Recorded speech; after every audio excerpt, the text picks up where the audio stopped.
Se slišimo, po moje najboljš, da začnemo.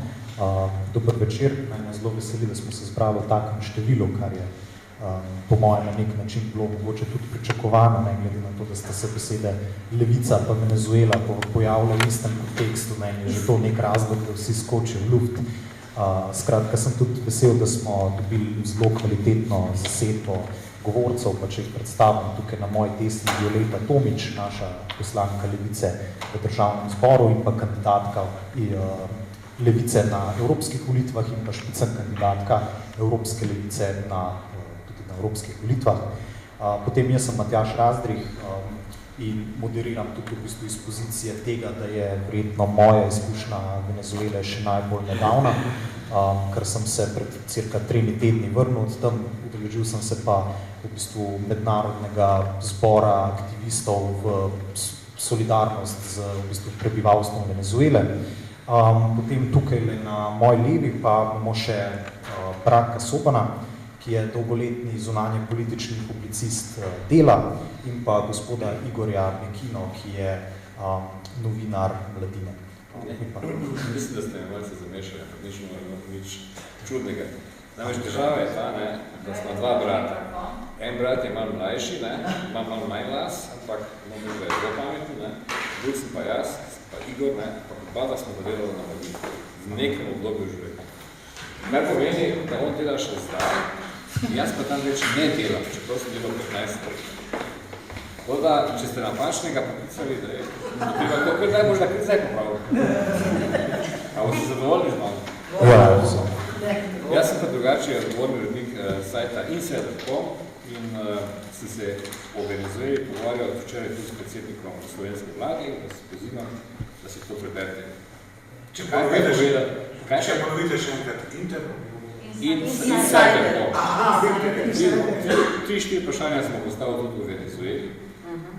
Kaj je povedal, ne smem povedati, ker še ni autorizirano, ampak je bilo zanimivo.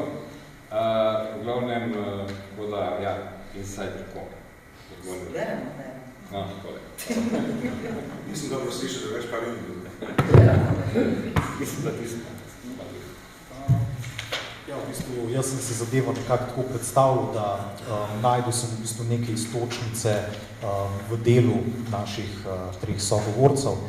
Da prvo bi v bistvu začel s člankom gospoda Sobana, Levi so šli v Caracas. In ta članek je bil meni zanimiv, zaradi tega, ker je v bistvu v prvem delu opiše stanje oziroma postopno poslabševanje stanja v Venezueli, ko je pač ta šla v neke zelo v bistvu države z zelo visokim indeksom razvoja in tudi zelo visokimi osebnimi dohodki, do tega, kar imamo danes. In so v bistvu ta del članka, mogoče, Branko, če me boste potem popravili, ampak se sliši na trenutke, kakor da ga piše mogoče nek podpornik te opozicijske linije, oziroma bi lahko rekli celo desničar, na kar v bistvu pride do nekega zelo ostrega reza, kjer gospod Soban pove, da je pač ta Guaidó po drugi strani ameriška lutka, in na to pojasne, da je tukaj tudi Evropska unija in cel Zahod, da smo v bistvu v zelo hipokritskem dvoličnem položaju, ker po eni strani kritiziramo, kar se dogaja v Caracasu, po drugi strani imamo pa za najboljše prijatelje, recimo vlado v Izraelu, ki vemo, kaj počne potem v Maroku, tudi Zahodno Saharo, vemo, kaj dela maroška vlada s tistimi ljudmi, in pa režim Sisija v Egiptu, ki je pač zaprl že več kot 60,000 ljudi.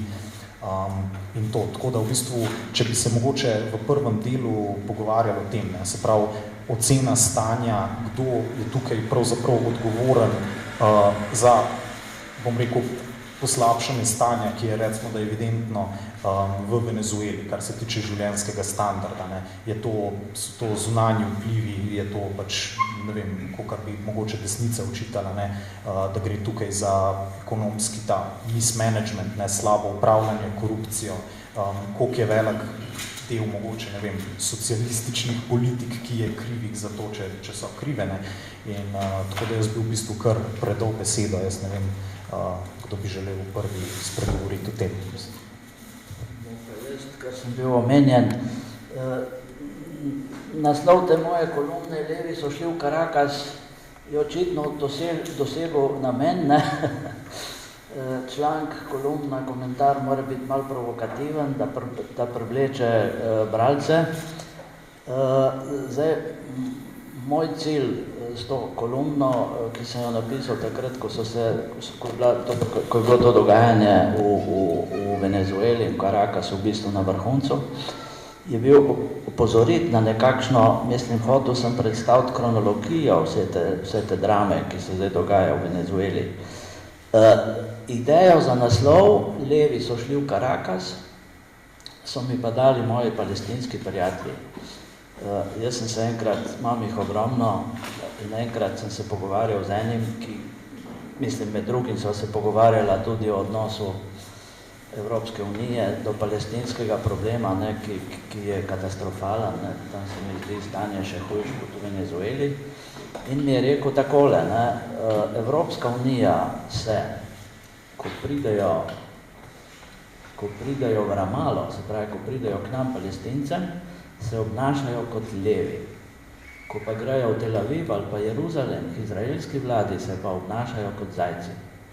Ne? In pol sem tukaj rekel, zdaj so pa ti levi, ne, ki se delajo leve, ko gre za pogovore s Palestinci, šli še v Caracas. Ne? To je bil... Levi, ne levi. No, se točno to... te zveri, ne? Te leve zveri. Ja, zdaj seveda, jaz sem tukaj malo kronološko predstavil stanje stvari v Venezueli. Zdaj, strinjali se boste verjetno vsi, praksa kaže, da je nafta neke vrste prekletstvo. Ne? To kaže praksa v mnogih državah, ne samo v arabskih državah, tudi, ne vem, v Afriki, Nigerija, Ekvatorialna Gvineja, ne vem, Libija, Venezuela, Škotska, Norveška, ne, Norveška. Recimo, jaz sem se pred časom pogovarjal z enim zelo znanim norveškim antropologom, Eriksen, ki je napisal par sjajnih knjig, med njimi tudi Tiranija časa, priporočam. In sva se pogovarjala tudi o vplivu nafte in plina, ne, Norveška je nekakšna evropska Saudska Arabija, kar se tiče proizvodnje nafte in plina. In mi pravi gospod Eriksen, da je v bistvu to preobilje, ne, mislim, tam dolari kar padajo, ne, v bistvu pokvarila Norvežane. Norvežani so postali leni, brez idej, neambiciozni, denar, kar pride za vse projekte, kar si jih izmislijo. Pogovarjal sem se z nekimi kulturniki, ki sploh nimajo problemov z denarjem, ker tukaj država je tukaj, ko gre za podporo tovrstnih projektov, zelo, zelo širokodušna. Mislim, praksa kaže, da je nafta v resnici neke vrste prekletstvo. Ne? Tudi tam v Amazoniji, v Ekvadorju je na enem naftovodu pisalo, ne, mas petroleo je enako mas pobreca, ne, se pravi, več nafte pomeni več revščine. In to se je v bistvu dogajalo tudi v Venezueli. Ne? Zato za Venezuelo pravijo, da v bistvu v Venezueli ni dobrih ali slabih predsednikov, ampak so predsedniki, ki Venezueli vladajo v času visokih cen nafte in predsedniki, ki Venezueli vladajo v času nizkih cen nafte. Zdaj, Venezuela je bila nekaj desetletij nazaj ena najbogatejših držav sveta. Recimo nadzvočni Concorde iz Pariza 3-krat na teden letel v Caracas. Venezuelci so redno odhajali na šoping v Miami. GDP države je bil višji od Španije, višji od Izraela, enak GDP-u zahodne Nemčije in samo za 13% nižji od britanskega. Zdaj, potem je prišlo, cene nafte so prvič dramatično poskočile v 70-ih letih, no to se boste verjetno spomnili tega naftnega šoka takrat, ko je OPEC zaradi palestinsko-izraelske vojne v bistvu ustavil proizvodnjo nafte in so cene dramatično skočile navzgor. In takrat je v Venezueli prišlo v resnici do dramatičnega skoka življenjskega standarda. In takratni predsednik Carlos Andrés Pérez je v bistvu prav tudi zaradi takratnih visokih cen nafte postal izjemno popularen in svojo retoriko je bil bistveno ostrejši kot kasneje Chávez ali pa Maduro, ko je šlo za odnose z zahodnimi državami, zlasti z Ameriko. Venezuelci so seveda nacionalizirali naftno industrijo, pregnali tuje firme, tale Jiménez oziroma Pérez je celo govoril o genocidni politiki teh zahodnih korporacij do manj razvitih držav in tako naprej. Retorično je bil hujši kot kasneje Chávez. Ampak potem seveda so bila nihanja, cene nafte so po tisti krizi začele padati, predsednik je postal malo manj priljubljen, je tudi odšel z predsedniškega položaja, no da ne grem zdaj skozi vso to kronologijo. Chávez je postal predsednik Venezuele, ko je sod nafte stal $12. In imel je to srečo, da je pod njegovo, ko je začel vladati v Venezueli, cena nafte spet začela dramatično naraščati do $140. In potem cene nafte so spet šle dol in posledično se je spreminjal tudi življenjski standard, logično v Venezueli. Zdaj tukaj seveda vsi venezuelski predsedniki, od tistega, ki sem ga omenjal, Pérez, ki je vladal v Venezueli v tistih zlatih časih visokih cen, so ves čas izjemno veliko vlagali v socialno politiko. Izjemno. Naftna družba, tale naftna družba PDVSA je imela posebno nekakšno, lahko bi rekli, podružnico, se imenuje Palma Ven, ki se je ukvarjala izključno s socialnimi problemi in vlagala na milijarde dolarjev v tale, v življenjski standard ljudi.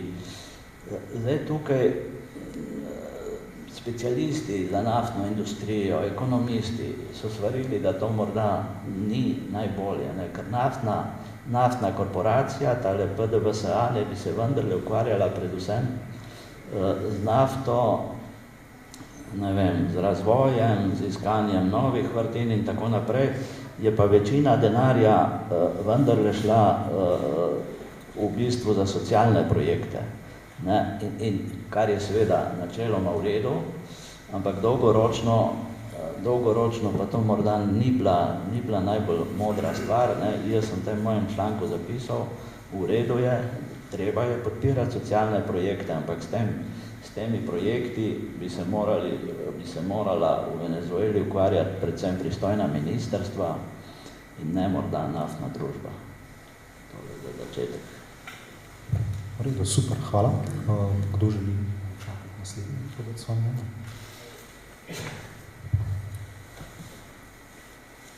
Danes so v Bahrajnu uvedli zopet, mislim, da s 3. aprilom, kot kazen kamenjanje do smrti. V primeru Bahrajn. Ne, v tistem... Ja. Iz Indonezije, na Borneju, Surinam. Ne Surinam. Bruneju. V Bruneju. Ampak hočem reči, zakaj sem to povedal za ne? Zato, ker, zakaj se ne pogovarjamo o tem, ampak o Venezueli? Zato, ker seveda nekdo določa to agendo in govorimo o velikih problemih v Venezueli zato, ker so velike sile tiste, ki določajo, kaj je, kdaj problem, kdaj pa ne. Saudska Arabija je diktatura, ravno kot ta država, ki smo jo omenjali, kateri kamenjajo do smrti ljudi. Ampak to ni problem, problem so demonstranti na ulicah Caracasa in tako naprej. In na koncu nafta, cena gre v gor ali pa dol, kaj nas pa to briga, na koncu.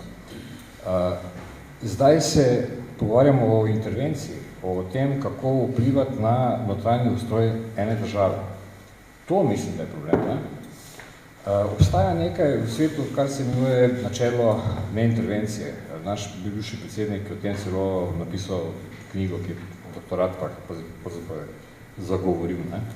Kirk. In to ni samo neka prazna fraza, ne? To je nekaj, kar omogoča, da ta svet danes funkcionira tako, kot funkcionira. Države, ki jih imamo, so relativno nova iznajdba, so stare par sto let. To načelo suverenosti je novo, praktično. To ni zelo staro. Mi živimo v enem drugem času, kjer smo vsi pod enim vtisom ene drugačne ideologije. Ene, bom rekel, liberalno-osvoboditeljske, kjer so človekove pravice na prvem mestu in tako naprej. V imenu te ideologije je potem bilo dovoljeno marsikaj. Predvsem razne humanitarne intervencije, za katere se je potem izkazalo, da pogosto niso samo humanitarne.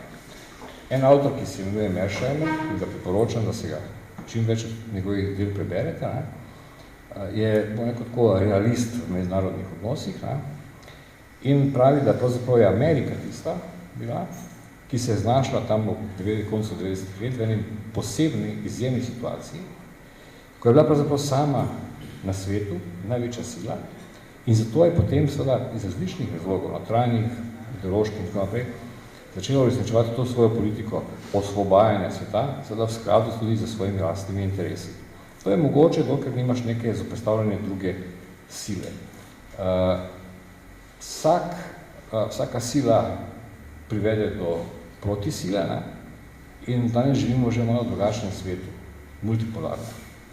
ZDA že niso največja država sveta na marsikaterem področju. Pred 20 leti Kitajske ni bilo na seznamu držav z 500 največjimi računalniki na svetu. Danes jih imajo, mislim, da 167, pa 3 tisti so večji, največjih ameriških, največji pa 5krat hitrejši od ameriških. Hočem reči, zadeve se spreminjajo. Ne? Tega se mislim, da tudi ZDA še ne zavedajo in to, kar smo pričali v Venezueli, je seveda klasičen primer spremembe režima. Karkoli so tile Venezuelci delali, prav ali narobe, je njihova stvar.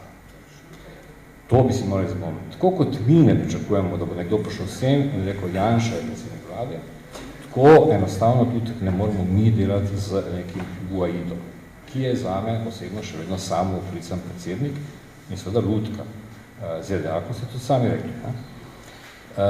In to mislim, da je glavni problem.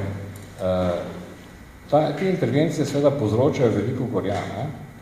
Milijoni ljudi so zdaj tega umrli in bodo mogoče še umrli. To je zelo resna stvar. Če bi se pa držali tega, kar je bilo pred par stoletji nekako prvič zakoličeno, to je spoštovali suverenost držav in samo v res zelo skrajnih primerih to načelo prekršili, potem bi ta svet bil božji. Ampak na to smo pozabili. In to mislim, da je ta največji problem. Konkretno pa še, če grem recimo na slovensko zunanjo politiko, se mi pa zdi, da je seveda ravno tako zelo brezglava in razočarana. Ker pred tolikimi leti, ko smo glasovali za samostojno Slovenijo, smo se borili za to, da bi res bili samostojni. Zdaj pa na področju recimo zunanje politike dosti pogosto capljamo za velikimi in delamo tako, kot se reče v Bruslju ali pa v Washingtonu. In to se mi ne zdi prav. Mislim, da bi lahko odigrali marsikje nekoliko drugačno vlogo. Putin in Bush sta bila tukaj. V trenutku, ko Slovenija ni bila članica NATO, ko Slovenija je bila seveda kandidat za EU in tako naprej, ko je bila nekaj vmes. To je bilo prizorišče za srečanje velikih. Tako, bom rekel, malo drugačno politiko bi lahko velikokrat pokazali oziroma vodili, pa tega nismo naredili, čeprav so države v Evropi, ki to bi naj naredila. Norveška, Švedska, včasih kakšna druga država.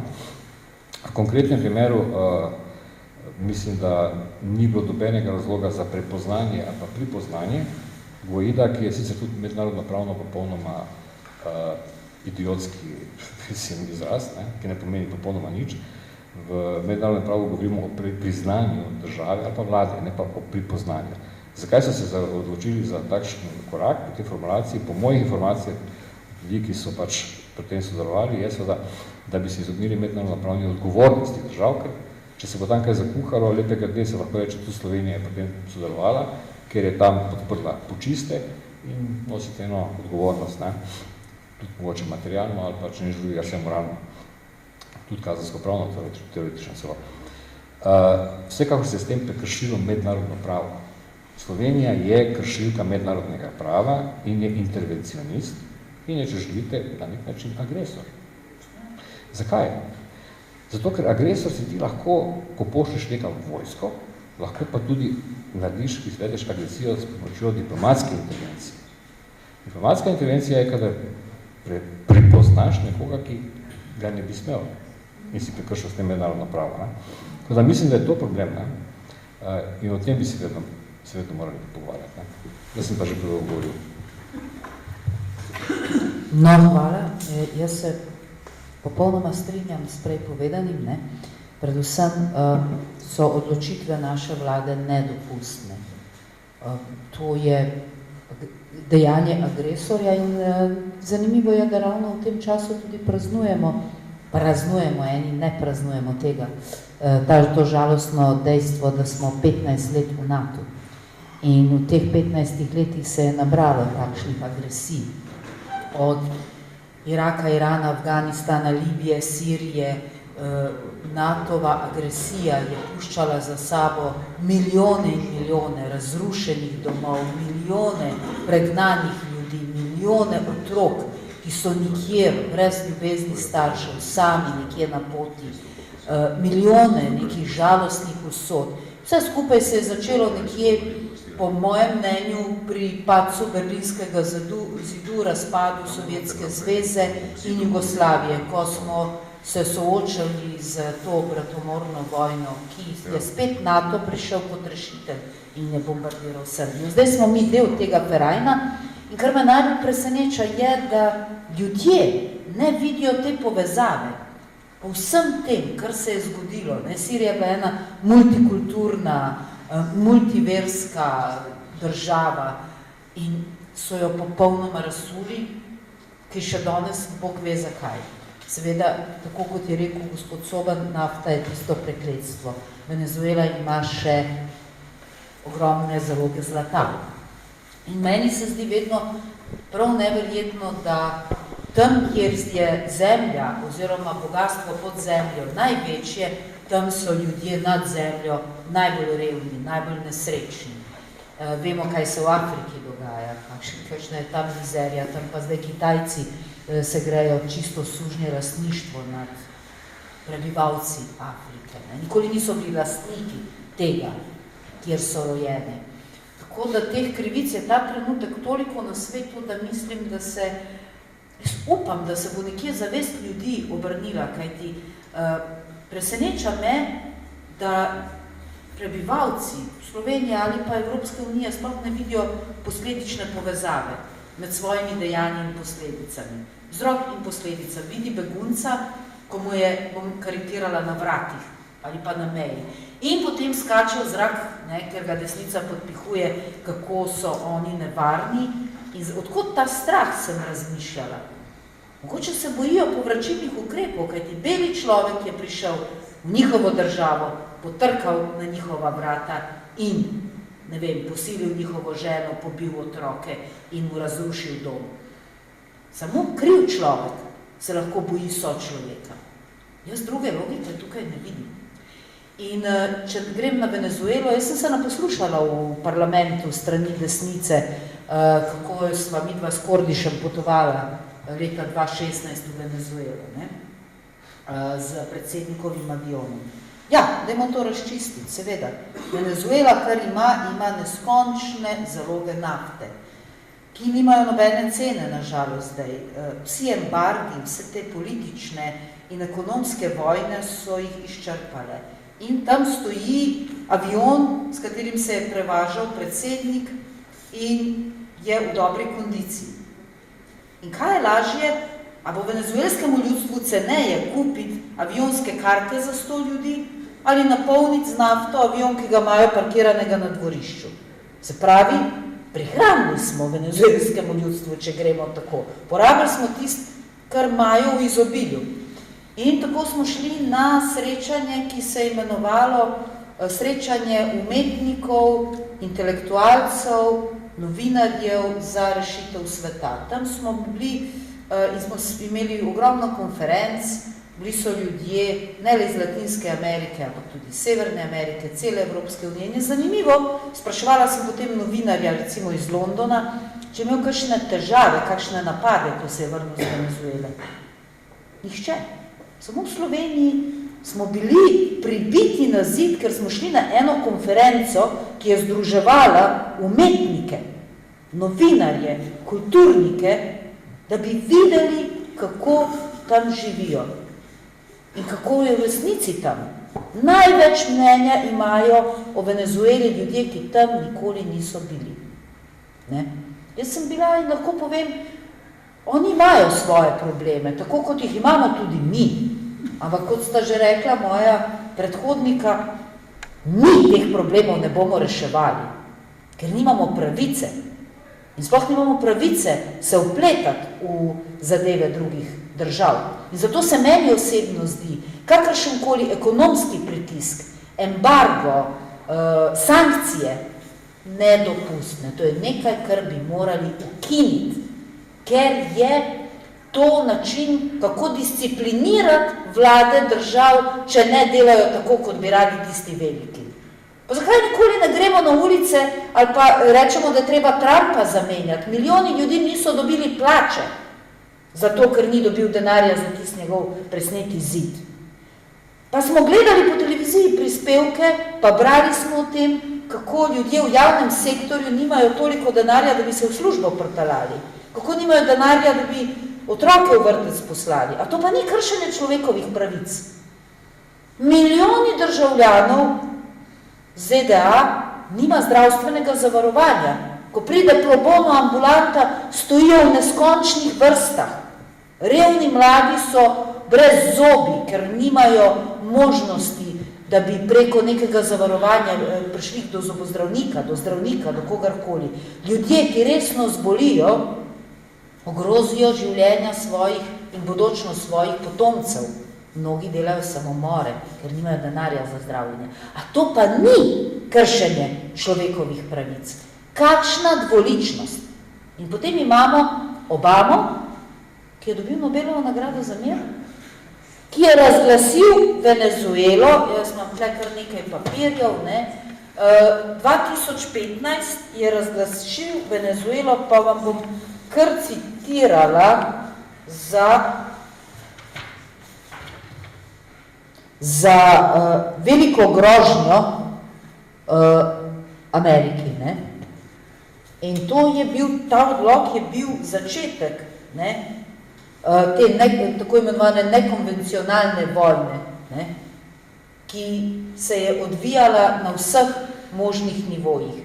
Takrat smo imeli tukaj še ambasado Venezuele in smo bili v zelo tesnih stikih z veleposlanikom, ki je bil naš tudi prijatelj, in smo bili ves čas priča v teh mapah, imam kar nekaj dokumentov, spremljali smo razvoj teh dogodkov. To ni presenečenje, tak vojdo se ni zgodil čez noč. To je bilo načrtovano, bom rekla, najmanj od leta 2015, ko se je veliki dobitnik Nobelove nagrade za mir odločil, da Venezuela ogroža Ameriko. Venezuela nikoli ni prestopila praga svoje države. Nikoli jih ni ogrožala, razen mogoče s pozitivnim zgledom, ker so poskrbeli za revne, ker so poskrbeli za socialo, ker so šli v projekte, ki se imenujejo favele, so obnovili, in imajo projekte, kot so Misión Vivienda, kjer so na ključ dobili tisti najrevnejši prebivalci obnovljeno favelo z vso opremo. Pustimo potem to, da so se nekateri tako dobro znajdli, da so to opremo ven šraufali pa preprodajali. Vedno se tudi te stvari dogajajo. Potem naslednji krasen projekt ki ga je venezuelska vlada še takrat pod Chavezom peljala, je bil El Sistema, kjer so revne otroke usmerili v glasbo in učili otroke glasbe. Tudi v Ljubljani so gostovali. Pa se, lejte, o tem ni govorilo, ker mediji se ne trudijo govoriti pozitivnih stvari, ampak samo grozne. El Sistema je projekt, ki je milijone otrok naučil igranje inštrumentov in imajo band klasične glasbe, imajo latino glasbe, džeza in gostujejo po celem svetu. In to je socialni projekt, ki bi ga morali vsi povzeti, vsi oponašati. Ampak gledajte nekaj, jaz se to razumem, kaj ti govoriš, prosto da te prekrijem. Ampak ni treba, ostalo. Jaz to razumem, vsi razumemo, da so zdaj tile na vrhu že vdirajo skozi vrata, da bi jih, evo, danes so že z Nizozemsko se zmenili na otoku Curaçao, lahko uporabijo tega tik pred Venezuelo, da lahko uporabijo kot bazo za intervencijo. Jaz tudi vse razumem, da so v Venezueli, da je oblast se trudila od glasbe, od zdravstva, od šolstva in tako naprej. Ker so imeli pozitivni zgled že v Kubi za zdravstvo, šolstvo in tako naprej. Ampak mene bolj zanima tule, če bi meni, to ni treba, mislim, da vsem tule prisotnim o tem ni treba govoriti, ker to si vem. Ampak mene bolj zanima, kje so oni zgrešili, kaj so narobe naredili oni, ker ne more biti samo, da je to, kar so zdaj Američani že znova vdirajo not. Raj mi povejte, o tem mi govorite, ne o tem, to se že razumemo. Ja, jaz z veseljem odgovorim na to. A veste, Amerika je naredila eno raziskavo v 50 letih, pusti, gremo od tle, pa bom prišla do tja, kamor hočeš me pripeljati. In so rekli, ali kako naj peljemo politiko, da bomo bolje živeli. In so naredili raziskavo, ali bi z investicijami ali z vojnami, in je ene 5 zelo pametnih glav prišlo do matematično dokazanih raziskav, da z vojnami seveda. In kaj pa je bistvo? Bistvo pa je dokazati, da, če hoče se kapitalizem ohraniti, da socializem ne deluje. V Vietnamu vemo, koliko so porabili za to, da so imeli z oranžom vse pokurjeno in je bil slogan Burn all, destroy all, kill all. Ker je bilo treba pokazati, da socializem ne deluje. In ravno tako Sirija, Libija, to so bile vse zelo socialne države, plus pustimo nafto, tudi to je res. Zdaj, seveda Venezuelci niso nedolžni pri tej zgodbi. Jasno. Prvo, kar mene moti, je, da, bom rekla, so zelo razvajeni. Ko ti živiš od $5, si navajen tu trgovino in vse kupiti. Prej smo slišali, so hodili v Miami v shopping. Čez noč cena nafte pade, ni več tega in si nesrečen in ne. Tamle, jaz se včasih hecam rečem, tam je taka klima, da če gub poseješ, ti bo plašč zrasel. To ni tako, kot tle pri nas, ki imaš čez zimo, pa sezone, pa tako. Ampak nihče od njih ne seje svoje solate. Ker jim je to na nek način ni v njihovi tradiciji. In jaz sem se res jezila, ker sem rekla, pa Madonna, tukaj, da ni človeka, ki bi tako dobro živel, da ne bi vendarle svoj vrtiček že zaradi sebe obdeloval. Zdaj smo bila s Simonom v Zahodni Sahari v pesku, eksperimentirajo, kaj raste in zalivajo in se trudijo. Skratka, samooskrba s hrano je nekaj zelo pomembnega. In tam je pa opozicija držala to mrežo prehranjevalno v rokah.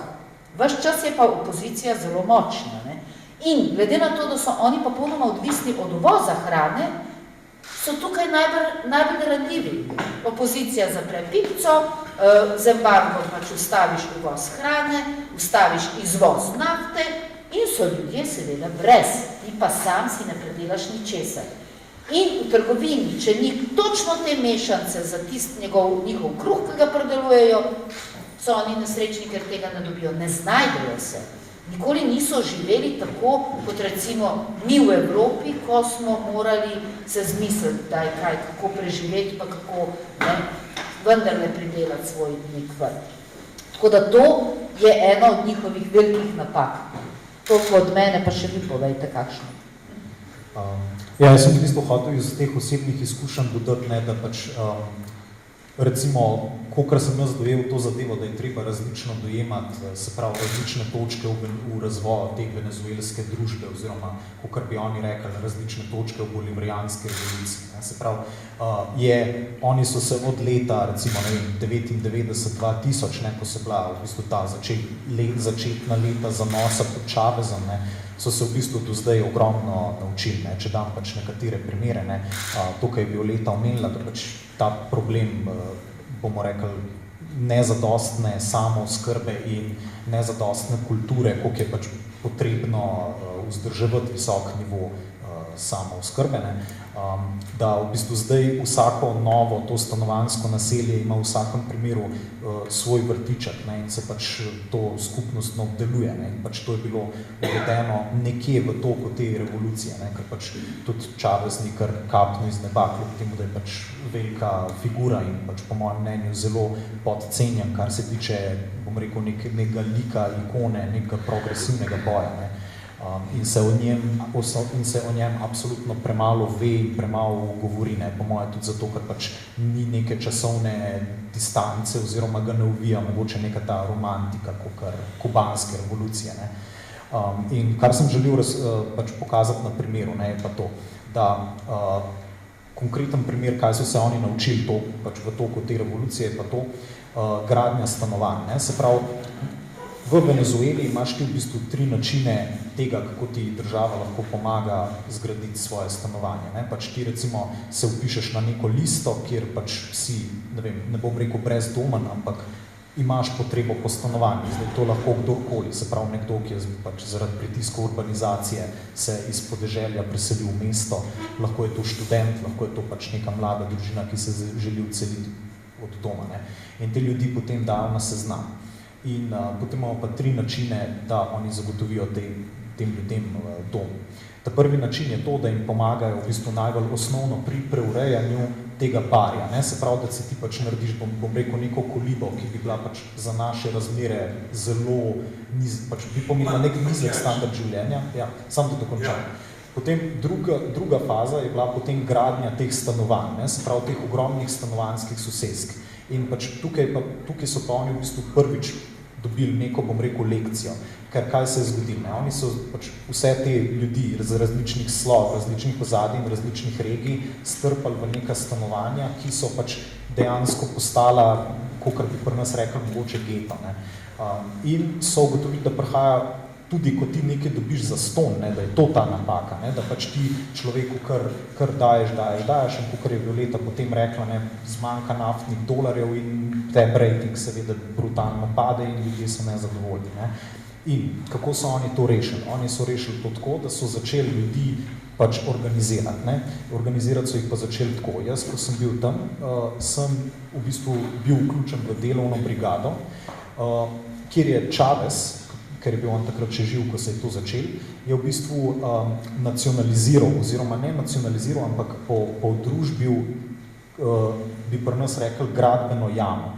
Se pravi, ta gradbena jama je bila v lasti podjetja Polar, ki je pač eno od večjih proizvodnikov gaziranih pijač v Latinski Ameriki, oziroma vsaj v Venezueli.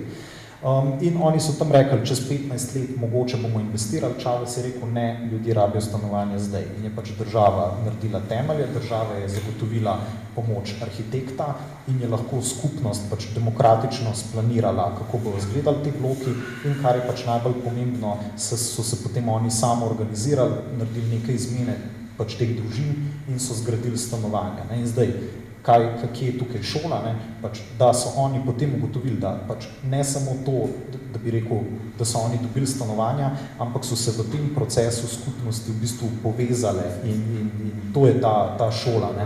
Se pravi, oni mogoče na začetku so delali to napako, da so pač stvari dali za ston in to ni, ne moš imeti odnosa. Ne?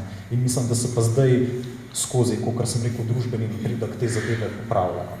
In pač te skupnosti se zdaj samo upravljajo, delujejo tako, da imajo recimo 2-krat, 3-krat na teden nek zbor krajanov, kjer pač urejajo neke probleme. Te problemi so lahko pač trivialni, od tega, ne vem, ko sem bil jaz tam, je bilo govor o tem, da pač otroci brcajo žogo v zid in je bilo pač vprašanje na dnevnem redu, ne, a bomo pač prepovedali otrokom, da brcajo žogo v zid, ali bomo pač zadevo na vsake, ne vem, 5 mesecev, 6 mesecev prebarvali in pač pustimo otroke, da se igrajo. In pač mislim, da je na koncu ta opcija prevladala, ne? Ampak tako, no, ni sporov, ne? Pač je skupnost dejansko organsko zaživela in to skupnost ljudi z zelo različnimi ozadji, ki jih v bistvu, bom zdaj tako rekel, malo marksistično, ne, družili to skupno ozadje tega, da so bili popolnoma deprivilegirani, da so bili pač pripadniki tega proletariata in se s pomočjo neke zelo napredne revolucionarne vlade in kar je najbolj glavno, s samo pomočjo so se emancipirali. In to jaz mislim, da je na vseh teh področjih. Jaz to še nekaj povedal. Tule mislim, da noben od nas prisotnih ni proti Venezueli, ni proti temu njihovemu načinu življenja, njihovemu načinu urejanja stanovanjskih problemov. Ampak to ni problem tega v Venezueli. Venezuela je gospodarsko politiko, finančno politiko, politiko naftne družbe, katere politiko niso prekinili, oni so samo proizvajali, vse drugo so pa imeli v rokah še zmeraj Američani. Se pravi, ves transport, ves trg, vse. Oni so imeli nafto, katero so tile kupili ali pa niso kupili. Lahko so imeli na zaloga, koliko, če vse o tem se lahko berete, še pa še. In če hočeš nekomu pomagati, potem ga moraš tudi kritizirati, tako kot vlastnemu otroku, ko poveš, to slabo delaš, tako je treba tudi Venezuelcem povedati, to ste slabo, in to jim mnogi govorijo dobronamerni in tudi kritizirajo. In zato je to tudi treba povedati. Briga mene, kako bodo oni brcali steno ali ne bojo brcali steno. To ni problem njihov. Od tega problema oni živijo, lahko imajo ali pa ga nimajo, pa bodo vseeno živeli normalno. Razumeš, kaj hoče povedati? Zdaj se tule pogovarjamo o temu, kako so jamo nacionalizirali. Ni problem na jami, ni problem je v tem, da so marsikatero mnogo politikov, mnogo politik so vodili totalno napačno amaterstvo. In so jih zdriblali že na tem področju. In normalno, da so jih zdriblali. Tole ni nobene ljubezni, to je surova, realna politika, katero oni vodijo. In normalno, da mi ni všeč tista surova. In imamo primer Kube. Kuba je enkratna država, pa nima ne nafte, mislim, enkratna. Vse živijo bolje kot celotna Južna Amerika. Ja, če predlagala, da bi na koncu se odprlo vprašanje za publiko, najprej gostje povejo, ker imamo še dosti zanimivih zadev, verjetno zapovedati, na koncu pa seveda je to še dobrodošlo. Jaz sem v bistvu, če pa vzamem, jaz sam, da zaključam to, da hočem tudi povedati, lih to, da pač seveda Čavez se je pač pojavil z neko široko ljudsko podporo proletariata na oblasti in pač razumeš, da ljudje, ki pač prihajajo, kot sem rekel, iz različnih okolij, ruralni, pač tam mestni, reveži, da sigurno ne morejo igrati ekonomske politike, ne morejo igrati na istem nivoju te ekonomske igre, kot nek profesionalen bančnik iz Wall Streeta, kot nekdo, ki pač že ima leta in leta izkušenj z hecanjem raznih držav. In jaz sem sam to hotel pač aplicirati na neko osebno izkušnjo, da je lih to pomemben element, ki ga moramo tudi razumeti v Venezueli, se pravi nek časovni presek in da se tudi te ljudje skozi samo organizacijo, da pač te izkušnje aplicirajo in seveda je bilo pa tudi narejeno ogromno napak, ker pač preprosto mogoče niso bili kos ali pa na stvari niso razmišljali ali pa so bili tudi recimo idealistični. Jaz bi tukaj ob tej temi dodal, ekonomska politika Venezuele je bila zgrešena, prav zaradi nafte. Nafta in naftni derivati so predstavljali 98% vsega izvoza. Ker je bilo teh petrodolarjev v izobilju, ko so bile cene visoke, je Venezuela popolnoma zanemarila kmetijstvo in industrijo, in razvoj industrije. In to seveda jo je potem, ko cene nafte padajo, ko pridajo sankcije, jo je to seveda teplo. In je to težko nadomestiti. Je pa res, da so sankcije ki jih je začel Obama, stopnjeval pa potem Trump, dramatično vplivale na ekonomski položaj v Venezueli. Venezuela izgublja zaradi teh sankcij 11 milijard dolarjev na leto. Proizvodnja nafte pada, jo ne morajo več prodajati. Seveda napak je bilo v preteklosti precej. Chávez je vlekel, lahko rečemo, kar nekaj populističnih potez. Kubi je dajal nafto praktično zastonj. Zastonj je delil nafto revežem v Ameriki, v Bronxu, Filadelfiji, Bostonu. Kuba je pošiljala zdravnike, Ja, v zameno za nafto je Kuba pošiljala zdravnike in tako naprej. Te sankcije, ne, ki zdaj dramatično vplivajo na položaj v Venezueli, so pa tudi del širšega ameriškega načrta za ponovno obvladovanje Latinske Amerike, ki jo Američani še od Monroejeve doktrine naprej štejejo nekako za svoje dvorišče. In tukaj je zanimivo, tam po hladni vojni, po končani hladni vojni, so se v Latinski Ameriki, so marsikje prišle na vlast leve vlade, ki niso bile naklonjene, tako kot prejšnje ameriški politiki, recimo v Ekvadorju, Koreja je izgnal ameriške baze in je rekel, da ameriške baze v Ekvadorju bodo samo v primerju, če bodo lahko ekvadorski vojaki imeli bazo v Miamiju. Ja. Se pravi, Latinska Amerika je v tistih časih po 11. septembru, tudi Latinska Amerika imela svoj 11. september, leta 73, ko je padel Allende. Ampak po 11. septembru je bila Latinska Amerika edini del sveta, ki ni sodeloval v ameriški vojni proti terorju. Latinska Amerika je bila takrat nekakšen teritorijo libre, svobodno ozemlje, kar je Ameriko izjemno motilo. Recimo, Braziliji so predlagali, to je bila ta vojna proti terorju, ko so tukaj po Evropi množično ugrabljali teroristične osumljence, odpirali tajne zapore. V teh projektih je seveda sodelovala tudi Slovenija, ne direktno s kakšnimi tajnimi zapori, ampak je podpirala to politiko. Latinska Amerika je bila pa odločno proti. Takratnemu brazilskemu predsedniku Luli so predlagali, naj vzame 15 Ujgurov, kitajskih, ki jih niso smeli Američani poslati na Kitajsko, ker bi tam bili obsojeni na smrt. In je Lula gladko zavrnil, mi ne bomo sodelovali v vaši globalni vojni proti terorju, mi nimamo nič s tem.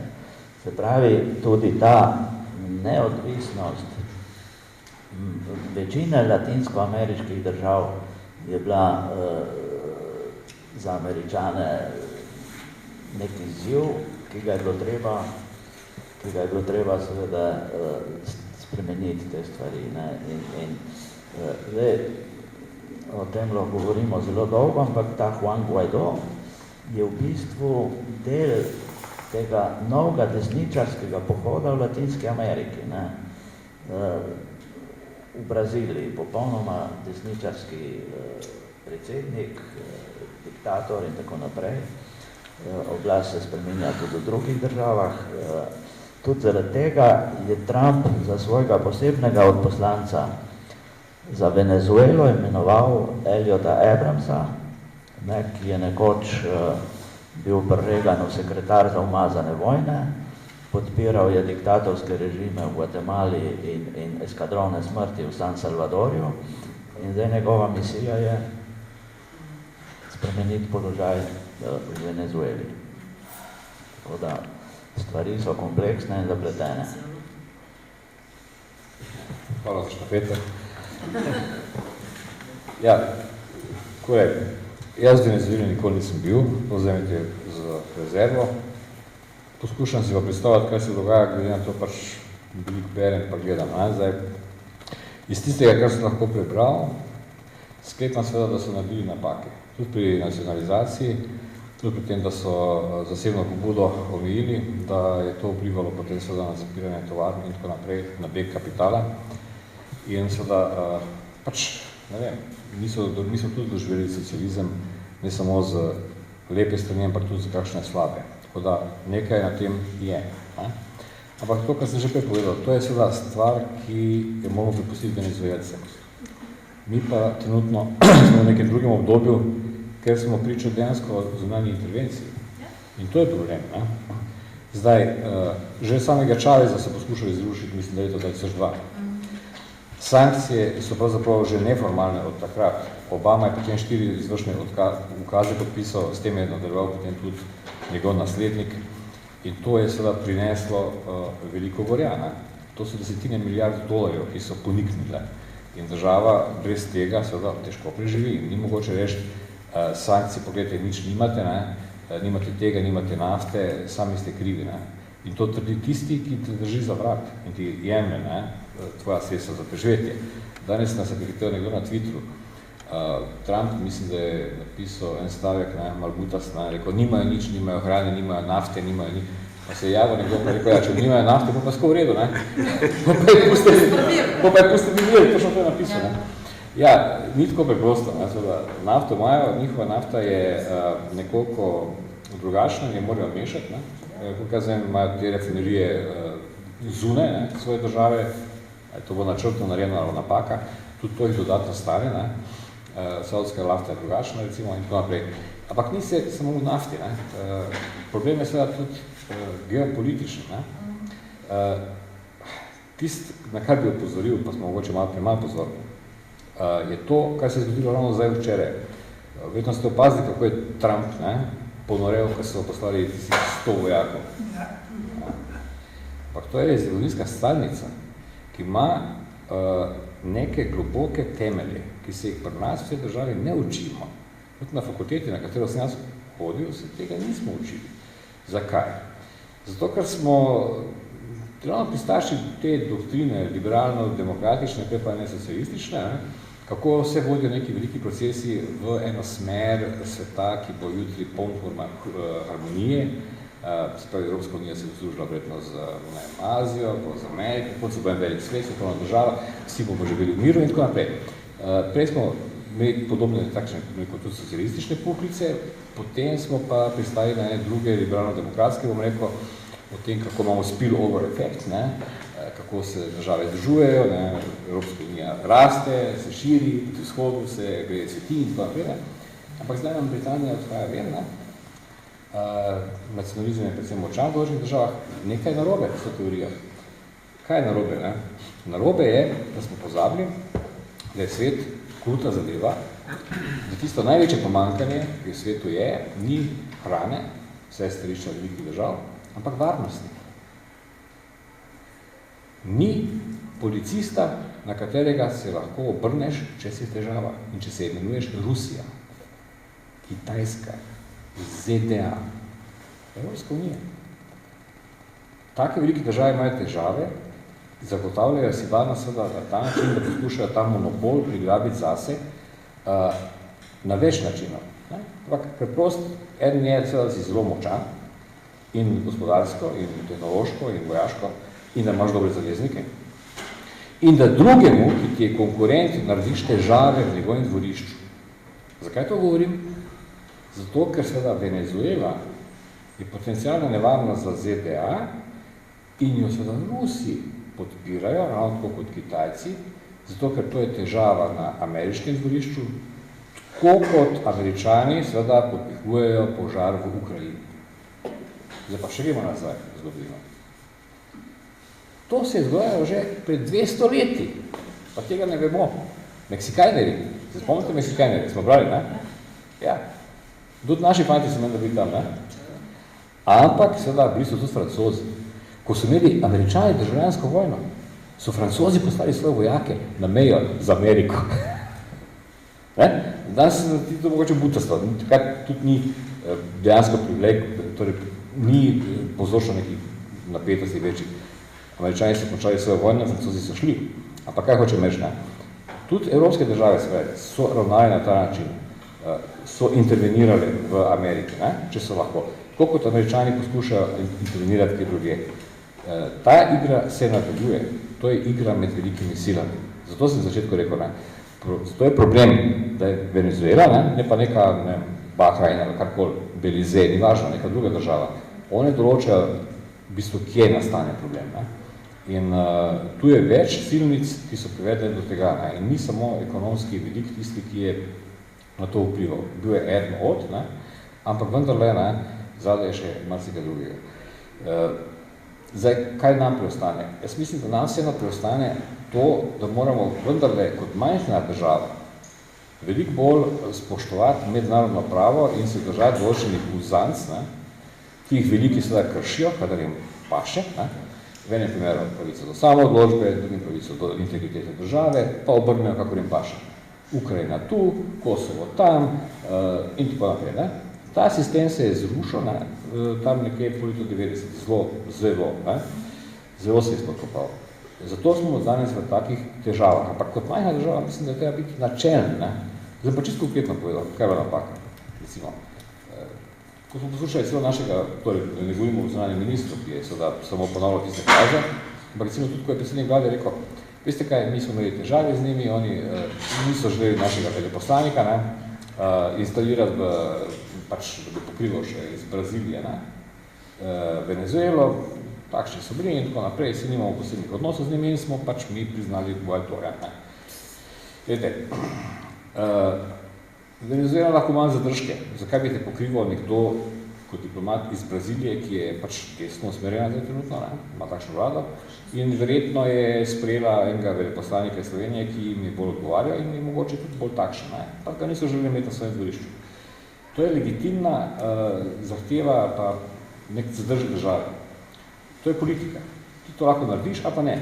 Slovenija lahko pokriva nekdo z Avstrije, ampak če mu mi tega ne dovolimo, pa ga ne bo. Ne bo. Zaradi tega ne moramo jutri napovedati vojno nekomu. Razumeš?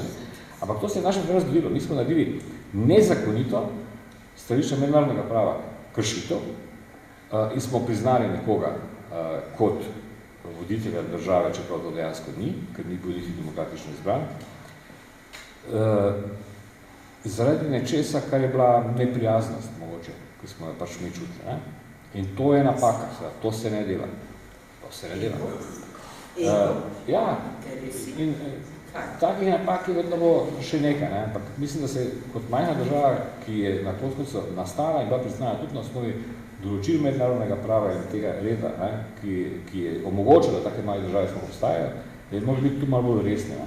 In da bi lahko drugačno politiko peljali. Zdaj pa še to, se pa jaz nisem bil v Venezueli, ampak ne bomo kupiti pamet, ne? To je zdaj frontman Pink Floydov lepo povedal, ne? Kaj je rekel, ne? Roger Watts. Ja, pravi, gledajte, tako je to, ne? Gre ven, pa pride not, gre v Kolumbijo, ne sme vrhovno sodišče prepove, pa pride nazaj, ne? Ima tam demonstracije, gre spat lepo, drug dan zopet in tako naprej. Ja, pravi, kakšen diktator pa ta Maduro, ne? Pravi, a se vam ne zdi, da bi moral iti Malo na šolanje. V šolo. Kako je to kršeta. Tako, da bi lahko šel v šolo diktatorstva, ne? Ja. Njemu je res potrebno na šolanje iz diktatorstva, ker je zelo slab diktator, kaj se le tiče. Pogledajte, leta 15, mislim, na volitvah ne dobijo opozicija, ne? Po vašemu skupščinu. Pa kje ste bili diktatorja? Mislim, a bi Adolf dovolil, da bo skupščina po vašem komunisti? Mislim, a veste. Se pravi, to nekaj ne štima, ne? Tretja informacija. Carter, Jimmy Carter, ameriški predsednik.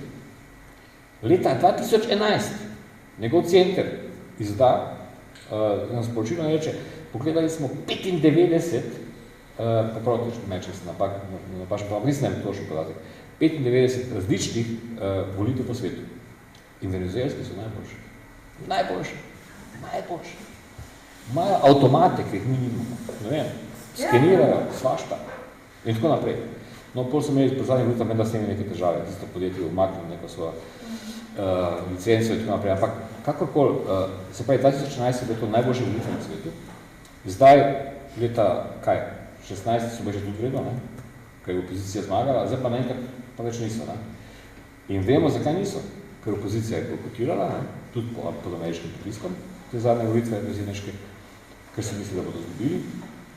In to je ta velik problem. Se pravi, ni dejansko to diktatura, če pa govorimo o nedemokratičnih državah, ki je pa na svetu veliko, ki bi se lahko američani z njimi ukvarjali, ne? Od Saudske Arabije naprej, ne? Ker greš v konzulat, pa prideš v vensko kanalizacijo. In tako naprej. Ne? Ne, njih podpiram. Tako. In to je tisto, kar je, mislim, da problem, ne? Se pravi, pri tej zadevi, da smo tako malo dvolični. Ne? Zelo smo. Ja, ti želiš nekaj dodati? Ja. Všeč mi je bilo to od Watsa, ne, Pink Floydovega frontmana, ki se je tako jasno postavil na stran Venezuele in sem komentirala, potem sem delila na Facebooku, da zato je pa delal tako dobro glasbo, ker ima srce in glavo na pravem mestu. Ne.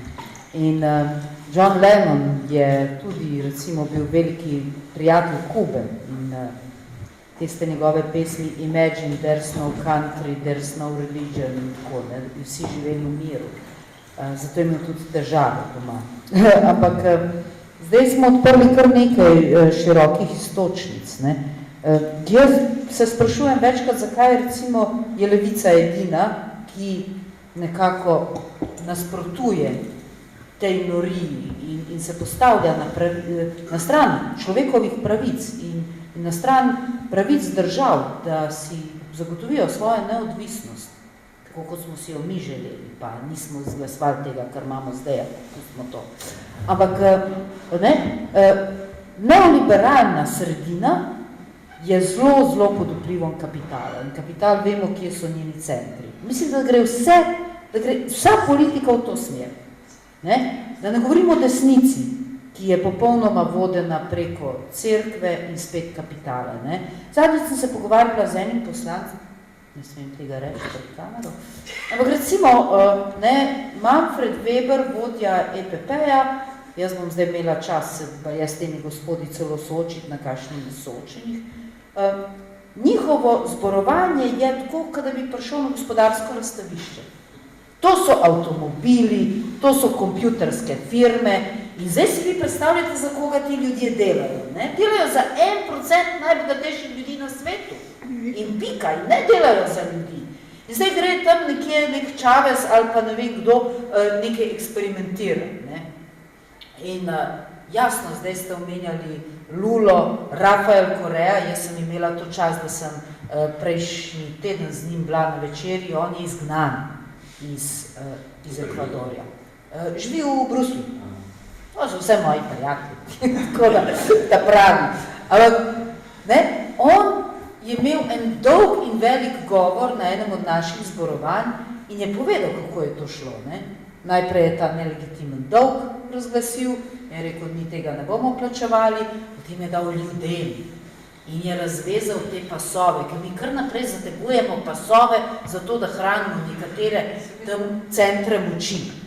Naši ljudje pa stradajo. In seveda potem pride desni populist in reče, nimaš zaradi, ne vem, begunca, nimaš zaradi Žida. In potem grejo vsi, gremo jih pobiti. Ne? Jaz vedno rečem, kako se kapitalizem v svoji skrajni fazi prelevi v fašizem. Delavec predela 10 jabolk in mu kapitalist vzame 9. In mu pusti 1. In ta delavec zdaj mora 101 nahraniti svoje starše, ki imajo prenizko pokojnino, nahraniti svoje otroke in brezposelno ženo. In gleda tisto jabolko in ne ve, kako ga bo razdelil, ampak mu kapitalist reče, pazi, da ti ga ne vzame begunc. Tako se rodi fašizem. Seveda ne daš na 101 jabolko, ker je tvoja družina odvisna od njega. In tako se rojeva fašizem. Ne? In Latinska Amerika je zelo specifična, ker v 70-ih letih je tak optimizem vel skozi Latinsko Ameriko, da je bil nevaren. Seveda Obama je potem rekel, da je to nevarnost Amerike. Ja, zato ker je kazalo, da se da drugače, da se da živeti pravičneje, da so lahko ljudje svobodnejši, srečnejši. Je pa tudi res, da je kriminal zelo velik problem v teh državah, pa karteli, pa droga in tako naprej. In ko gremo zdaj nazaj na Venezuelo, tam so kriminalne združbe in opozicija tako nevarne, da, gledajte, zdaj so v temi. Im izključijo elektriko in ljudje so v temi trgovine se praznijo, krade se, zločini se dogajajo. Oni so zelo navezani na klimo, ne? Klima povsod dela, ker imajo air condition, ne vem zakaj, ker imajo idealnih 26 stopinj, pa jih spustijo tam na 10, da te zebe, ampak ko so navajeni in tudi teh energentov imajo dovolj. Bile so celo tolpe, ki so čez ulice vezale žico, da ko so se motoristi peljali, da jim je odrezalo glavo. Tako zelo na nož gre opozicija v Venezueli. In tukaj je popolnoma brez veze se spraševati, kaj so oni naredili narobe. Tako kot je rekel Matjaž, naredili so napake, skozi napake so se tudi učili, pa kdo jih ni, ampak kdo nam daje pravico v tej podalpski lepi Sloveniji, ki smo tako zelo želeli to svojo samostojnost, da ne dovolimo istega, da ne damo tega zahodno-saharcem, da ne dovolimo istega Venezueli, ampak se postavimo vedno na napačno stran, na stran močnejšega, misleč, da bomo dobili drobtinico, pa da nas bodo ti močnejši imeli rajši. Ne bodo nas imeli rajši. V bistvu, danes, če Evropska unija razpade, kaj bo Slovenija? Se nas ni več. Ogromno našega ozemlja, gozdov, nepremičnin ima Vatikan, tamle je Orban v Prekmurju že kupil, dobesedno Prekmurje, 20 000 evrov nepovratnih sredstev dobi vsak, ki reče, da je Madžar. Avstrijci kupujejo naša kmetijska zemljišča, tam, kjer se lahko s traktorjem čez pripelje. Hrvati imajo vse, bi nam vzeli še tisto malo morja, kakor imamo, ampak mi se borimo za tisto labor, pozabili smo pa, da smo jim dali in poceni prodali vse hotele in tako naprej. Se pravi, Evropska unija, kakršnakoli že je za nas pač ta trenutek edina opcija. In verjetno kultura, ki je edina, ki jo imamo in ki nas ohranja. In zato moramo razumeti te stvari malo širše, ne se vedno postaviti na stran tistega, ki tlači druge. In potem se čudimo nekemu valu beguncev ali pa, kaj se bo zgodilo v Venezueli, če jo rasujejo. Jaz si tega ne predstavljam. To bo neka divja jaga nekih band, nekih skupin, nekih kriminalnih združb in potem bo Amerika mirno prišla in takrat bo mogoče cena nafte končno zrasla. Ja, jaz bi to v bistvu sam tukaj dopolnil, da pač teh naših ozemelj pač potem ne grabijo Hrvati ali pa neki Avstrijci, ampak da je treba razumeti, da gre tukaj za hrvaške kapitaliste, za Todorića, za te njihove pač magnate in da gre tukaj pač v koncu pač v boju, da gre tukaj za grabljenje strani kapitala, se pravi, da pač tukaj povprečen Avstrijc oziroma nek proleter je lahko še na mnogo slabših pozicij. To je napaka, tu je delajo, tako kot se je delajo tudi tam. Ja, bi pa v bistvu sem se želel še dotakniti tega, ko ste gospod Mekina pisali v članku Dosije Venezuela, da v bistvu tukaj v ozadju obstaja poleg Amerike še neka v bistvu druga zverina, ki pa prihaja v bistvu v ovčji preobleki. To so pa te razni države, smo že prej omenjali Rusijo, Kitajsko, ki jih imajo mnogi tukaj za, ne vem, protiimperialistično silo, ki imajo mogoče vzbujajo zaradi nekaterih teh trend tudi simpatije na levici, potem, ne vem, kdo pride mogoče še do neke bizarne ideje, da je Putinova Rusija v kjerkoli smislu naslednica Sovjetske zveze, pač to je, kar je smešno, ampak da bi mogoče še o tem se malo pogovarjali, se pravi, kdo so tukaj venezuelski prijatelji in kdo so prijatelji v bistvu v navednicah, pa če dam istočnico, napisali ste v tem članku, da je v bistvu na neki točki, ko so te cene nafte dramatično padle, da je bila Venezuela prisiljena prodati 50% delež v ameriškem naftnem podjetju Citigo, Rosnaftu, ki je kako bi rekel, ruska korporacija, ki ima roko nad rusko proizvodnjo nafte, za v bistvu nek relativno beden, niti ne odkupno ceno, ampak kakor sem jaz to razumel, kredit in so imeli pač oni poleg vračanja kredita tukaj še neke pogoje, se pravi točno to, da je v bistvu, da so te prijatelji zdaj nek volk v ovčji preobleki, pa mogoče, če bi se še o tem malo pogovorili. Ja, tam pač lahko bi rekli, tista glavna misel je bila seveda, da tudi Rusija ob tem, ko pač nastopa kot država, ki nudi pomoč Venezueli, seveda vidi, ne, tudi Venezuelo kot mozno kravo na kolenih, ne. To je bilo nekaj rečeno. In mislim, da je ta informacija seveda točna. In na ta način so seveda dobili ta delež v podjetju, ne, ki je bilo prodano, pravzaprav Rosneftu, ne, so v bistvu bili zelo poceni, ne, zadevo v svoje roke. S tem, da je to bilo predstavljeno v ruskih medijih kot popolnoma enakopravno, ne, ugodno, ne, neka ugodna menjava tudi za Venezuelo, pa dejansko ni bila. Venezuela sama pa se vedno tudi mogla privoščiti v tistem trenutku, da bi zelo protestirala. Ne. Podobne težave imajo tudi danes, ne, zato ker zlata ne morejo prodati, pa vemo, da ga prodajo preko Katarja, pa ga vozijo v Rusijo. Turčija zelo služi, ne, zato ker zlato zdaj gre iz Venezuele, ker ga celo zbirajo na take zelo primitivne načine, seveda, ne, zbiralci dobesedno ljudje, ne, to ste vedno že videli, ne, kako to poteka. Pa zaplenili so milijardo pa pol zlata. Seveda, to je v redu, ne? Ja, tako. Zato pa niso lačni. Ja, ampak seveda, tako je. To se seveda vse dogaja, ne, ampak ne izgubiti iz optika tisto, kar je pač glavno, ne. Brez teh sankcij, brez teh pritiskov, ne, brez tega, da Pompeo reče, ni čas za pogovore, zdaj je čas za akcijo. Ne. Brez tega ne bi bilo. Ne.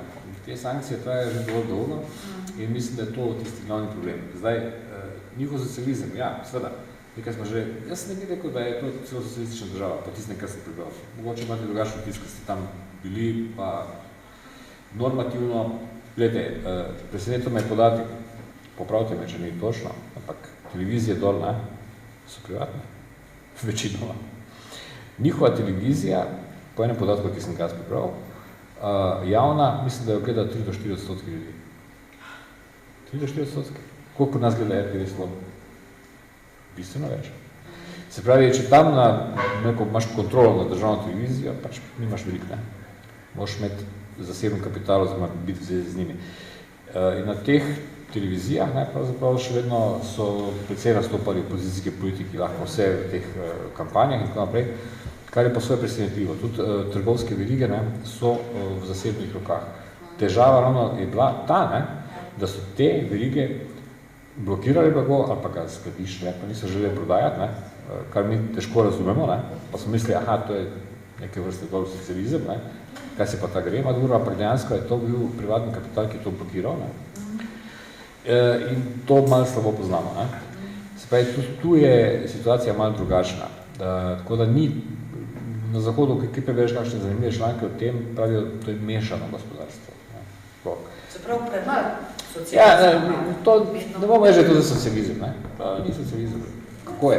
Kitajska, ja, seveda, socialistična država, enopartijska, recimo pa tudi je to socializem, imaš tudi državni kapitalizem, pa veliko zasebe bude zraven, ne. Tako da ta sistem je malo drugačen, ne. In tisto, kar pa je zadaj, seveda glavno, je pa ravno to, ne. Ta trenja med velikimi silami, ne, in pa ta želja, ne, ZDA, da bi v bistvu to nadzorovale, kontrolirale in imele prijateljske režime, ki jih potem rušijo, ne, po vsem svetu praktično. S tem, da težava seveda je ta, da se v teh letih se je marsikaj začelo spreminjati, ne. Ni več enako, ne, ni več Jelcina v Rusiji in tudi Rusija več ni ista, kot je bila, tudi Kitajska več ni ista, kot je bila in tako naprej. To so bistvene razlike, ne.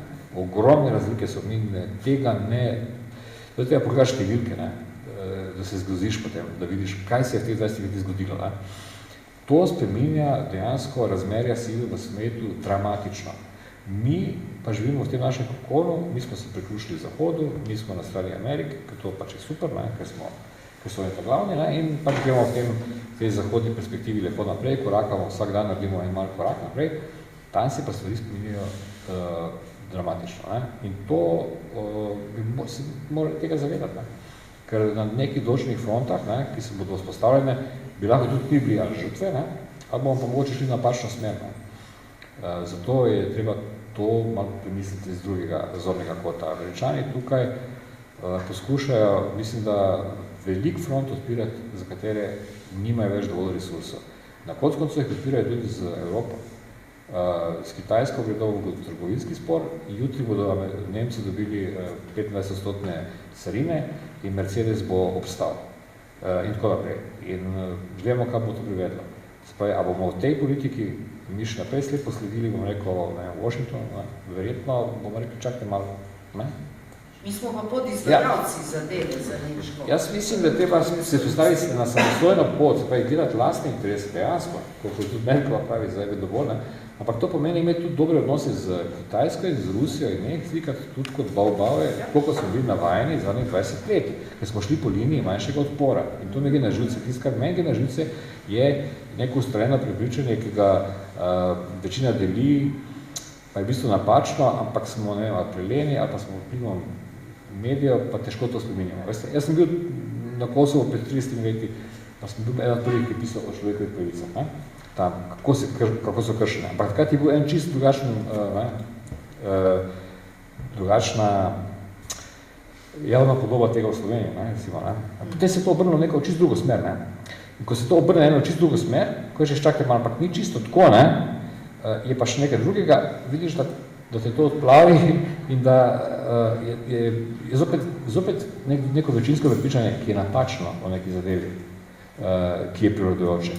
In to se nam dogaja tudi pri teh ocenah Zahoda pa politike, ki jo vodijo te naše velike sile. Ste vi prepisani, da naše politike vodijo politiko? Ali so pa vodeni? To je vprašanje. Na to odgovorim, jaz sem večkrat zapisal, da Slovenija sploh nima zunanje politike. Pač uresničuje tisto, kar govorijo drugi. Naša dva osnovna cilja sta bila Evropska unija in NATO in vse je bilo podrejeno temu, se pravi, sploh nismo imeli svoje zunanje politike, smo samo izvrševali tisto, kar nas je peljalo do tega cilja. Zdaj tukaj čisto na kratko par stvari, volitve v resnici niso bile diktatorske, rezultat sploh ni bil diktatorski. Maduro je dobil 67%. In tukaj je še ena zanimiva stvar. Opozicija, ki zdaj hoče vladati državi, je takrat volitve bojkotirala. Če bi, zdaj govorimo teoretično, če bi šli na volitve, bi morda Maduro celo zgubil, ampak niso šli na volitve. Druga stvar, Evropska unija ima tukaj popolnoma politiko dvojnih standardov. Ko gre, recimo, tukaj se je popolnoma, v primeru Venezuele, se je Evropska unija popolnoma postavila na stran ameriške politike. Hkrati, to sem tudi zapisal, hkrati pa popolnoma nič ne naredi za politične zapornike v Kataloniji. So bili izvoljeni. Ja, v Kataloniji, sred Evropske unije, imamo politične zapornike in Evropska unija molči. Preganja Madura, hkrati pa popolnoma nič ne naredi z egiptovskim diktatorjem Sisijem. Zunanji minister, slovenski zunanji minister je bil pred kratkim pri njemu. Ne vem, kaj sta se pogovarjala toliko časa. Režim, ja, Sisijev režim je ta hip, mislim, najbolj brutalen režim tega sveta ta hip. Ne vem, če je kakšen bolj brutalen. Nikjer ni zaprtih toliko novinarjev kot v Egiptu, nikjer ni toliko političnih zapornikov kot v Egiptu, 60,000 uradno, mislim, da jih je še več, ker sem tam živel 4 leta kot dopisnik Bližnjega vzhoda in približno vem, kako ta sistem funkcionira. Ko je bil narejen državni udar, je bilo v enem dnevu na 2 trgih v Kairu pobitih 1000 ljudi, 1000 ljudi v enem dnevu. Ja, čist. In tega režima se ta hip, nobeden ga ne kritizira, nobeden se ga ne dotakne, ker je pač kao garant stabilnosti na tistem nemirnem Egiptu in Bližnjem vzhodu, po drugi strani se pa Evropa in Amerika skupaj spravljajo na Venezuelo. To je eden temeljnih problemov Evropske unije, ta neenotna zunanja politika, ki je zelo razdeljena in politika dvojnih standardov. Kot sem že na začetku omenil, tudi do palestinskega problema. noben se ne upa kritizirati politike Benjamina Netanjahuja, ki ima zdaj drug mesec spet volitve. Nobeden ne kritizira, vsi govorijo, da je čista politika apartheida do Palestincev hujša, kot je bila v Južni Afriki. Čista kolonizacija Zahodnega brega, ki nikoli več ne bo palestinski. In tukaj Evropska unija molči. To se dogaja vse pred Pragom, to je Prag Evropske unije. Ne, kaj je Sredozemsko morje? Nič. 2 uri leta z avionom. Ne, se pa zelo aktivno vključuje v reševanje venezuelske krize, kar je popolnoma skregano z logiko. Samo nekaj bi še dodal. Mogoče, ja, potem tisto, kar je mene posebej razveselilo, enkrat v enem trenutku pa sem napisal nek mažočni komentar, je v bistvu pa to, ne, kako sprejemamo ta nek novo rek. V bistvu se skozi govor marsikaj da, torej govor v bistvu določa, kako potem mislimo o določenih zadevah. Ne. Zato je zelo pomembno, ali rečeš, da je ta Guaido samo oklican, ne, ali pa je, ne vem, predsednik. Ne. Zato tudi Američani temu dajo velik pomen, za njih je to predsednik, ne, in tako naprej. S tem določaš v bistvu politiko. Recimo, konkretno, pri nas, no jaz si lahko mirno prebral članke, ne, o tem, kako bo pač, ne vem, Trump poslal enote v Venezuelo in tako naprej. Poslal, ne, napotil. Napotil. Greš na pot, greš culo daš, pa se napotiš. Mislim, ti se lahko napotiš do gostilne, ne. Ko pa greš z vojsko v drugo državo, pa se nisi napotil, pa si pa napadel, ne. Mislim, nekateri bi rekli, da iz našega primera vemo, kako je to. So bili nekateri tudi napoteni sem, ne. Ampak, ko gre pa za drugo državo, pa to z lahkoto, ne, gremo čez to, pa rečemo, to je pa sprejemljivo, ne.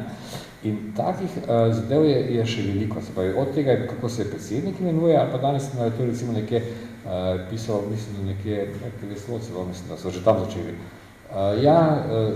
Guaido, ki ga je priznalo, ne vem, 50 držav, ne. Pa sem ti stavil not, sem rekel, čakajte, pa sem jaz drugačno pisal, sem rekel, no, Guaido, ki ga ni priznalo 150 držav, ne.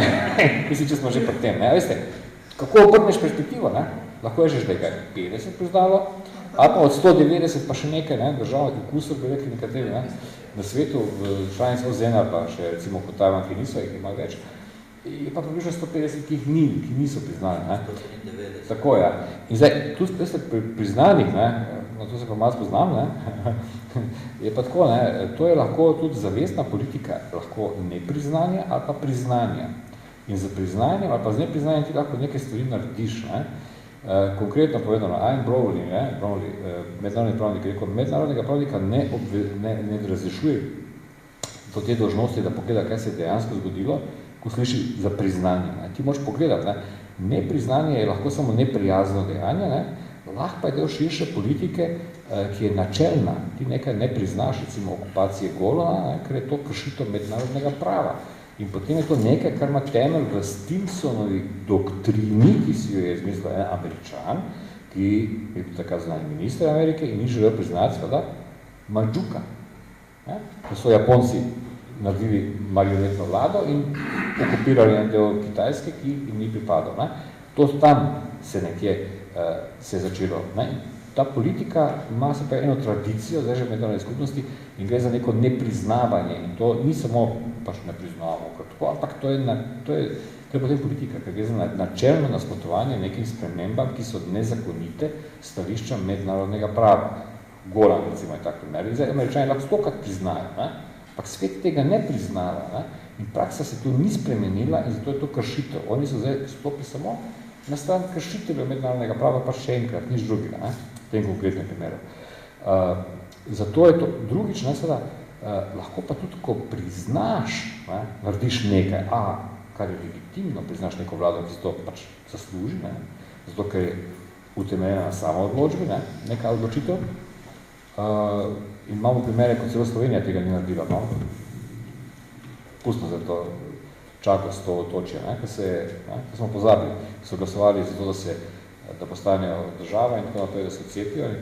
Meddržavno sodišče je zdaj nedavno odločilo, da imajo prav, ne, v bistvu imajo legitimno pravico do tega, mi smo takrat bili proti temu, da se recimo meddržavno sodišče sploh o tem izjasni. Smo glasovali kot celotna Evropska unija, da se zdržimo. Ne. Zato imamo samostojnost, da drugim ne priznavamo pravico do samoodločbe. Ne, konkretno. Eno malo odločje pač, ampak ja, meddržavno sodišče rekel, da imajo pravico, da se sami odločijo, mi smo pa bili rumeni na tisti tabli gor. In zato smo se borili. Ne. Hočem reči to, z priznanjem lahko priznaš nekoga, ki si to priznanje, ki si zasluži, ne? Lahko pa narediš dejansko to, kar jaz imenujem diplomatska intervencija. Priznaš nekoga, ki je v bistvu nezakonit, ne? Pa spostaviš neko nezakonito stanje, če priznaš nekaj, kar ni pravilno, ne? Kar ni v skladu z mednarodnim pravom konkretno. Ne? In to se pa je v tem primeru zgodilo. Ne? Zato mislim, da je tu bila to napaka, tu strani Šarčeve vlade in kakšnih drugih večjih napak mogoče niti zdaj zunaj političnih ni naredil, ne, ampak recimo ta, pa mislim, da je bila. Ne še. Ja. Vse smo priznali tudi Kosovo, pa ga znotraj Evropske unije. Ja, to je tudi problematično. To imam tu svoje mnenje o tem, ampak pustimo reči to, ker tu se bomo pa bolj skregali, verjetno. Jaz bi se sam navezala na te dvojne standarde. Ne? Ti standardi dvojni so najbolj nevarna stvar, po mojem, če si ti nedosleden in pač nekim interesom slediš. Jaz sem članica parlamentarne skupščine Sveta Evrope in hodim tako v Štrasburg na te seje. Parlamentarna skupščina Sveta Evrope je izključila Rusijo, je vzela je glasovalne pravice zaradi aneksije Krima. Ne? In tam smo bili priča enemu blazno nacionalističnemu izbruhu ukrajinske delegacije.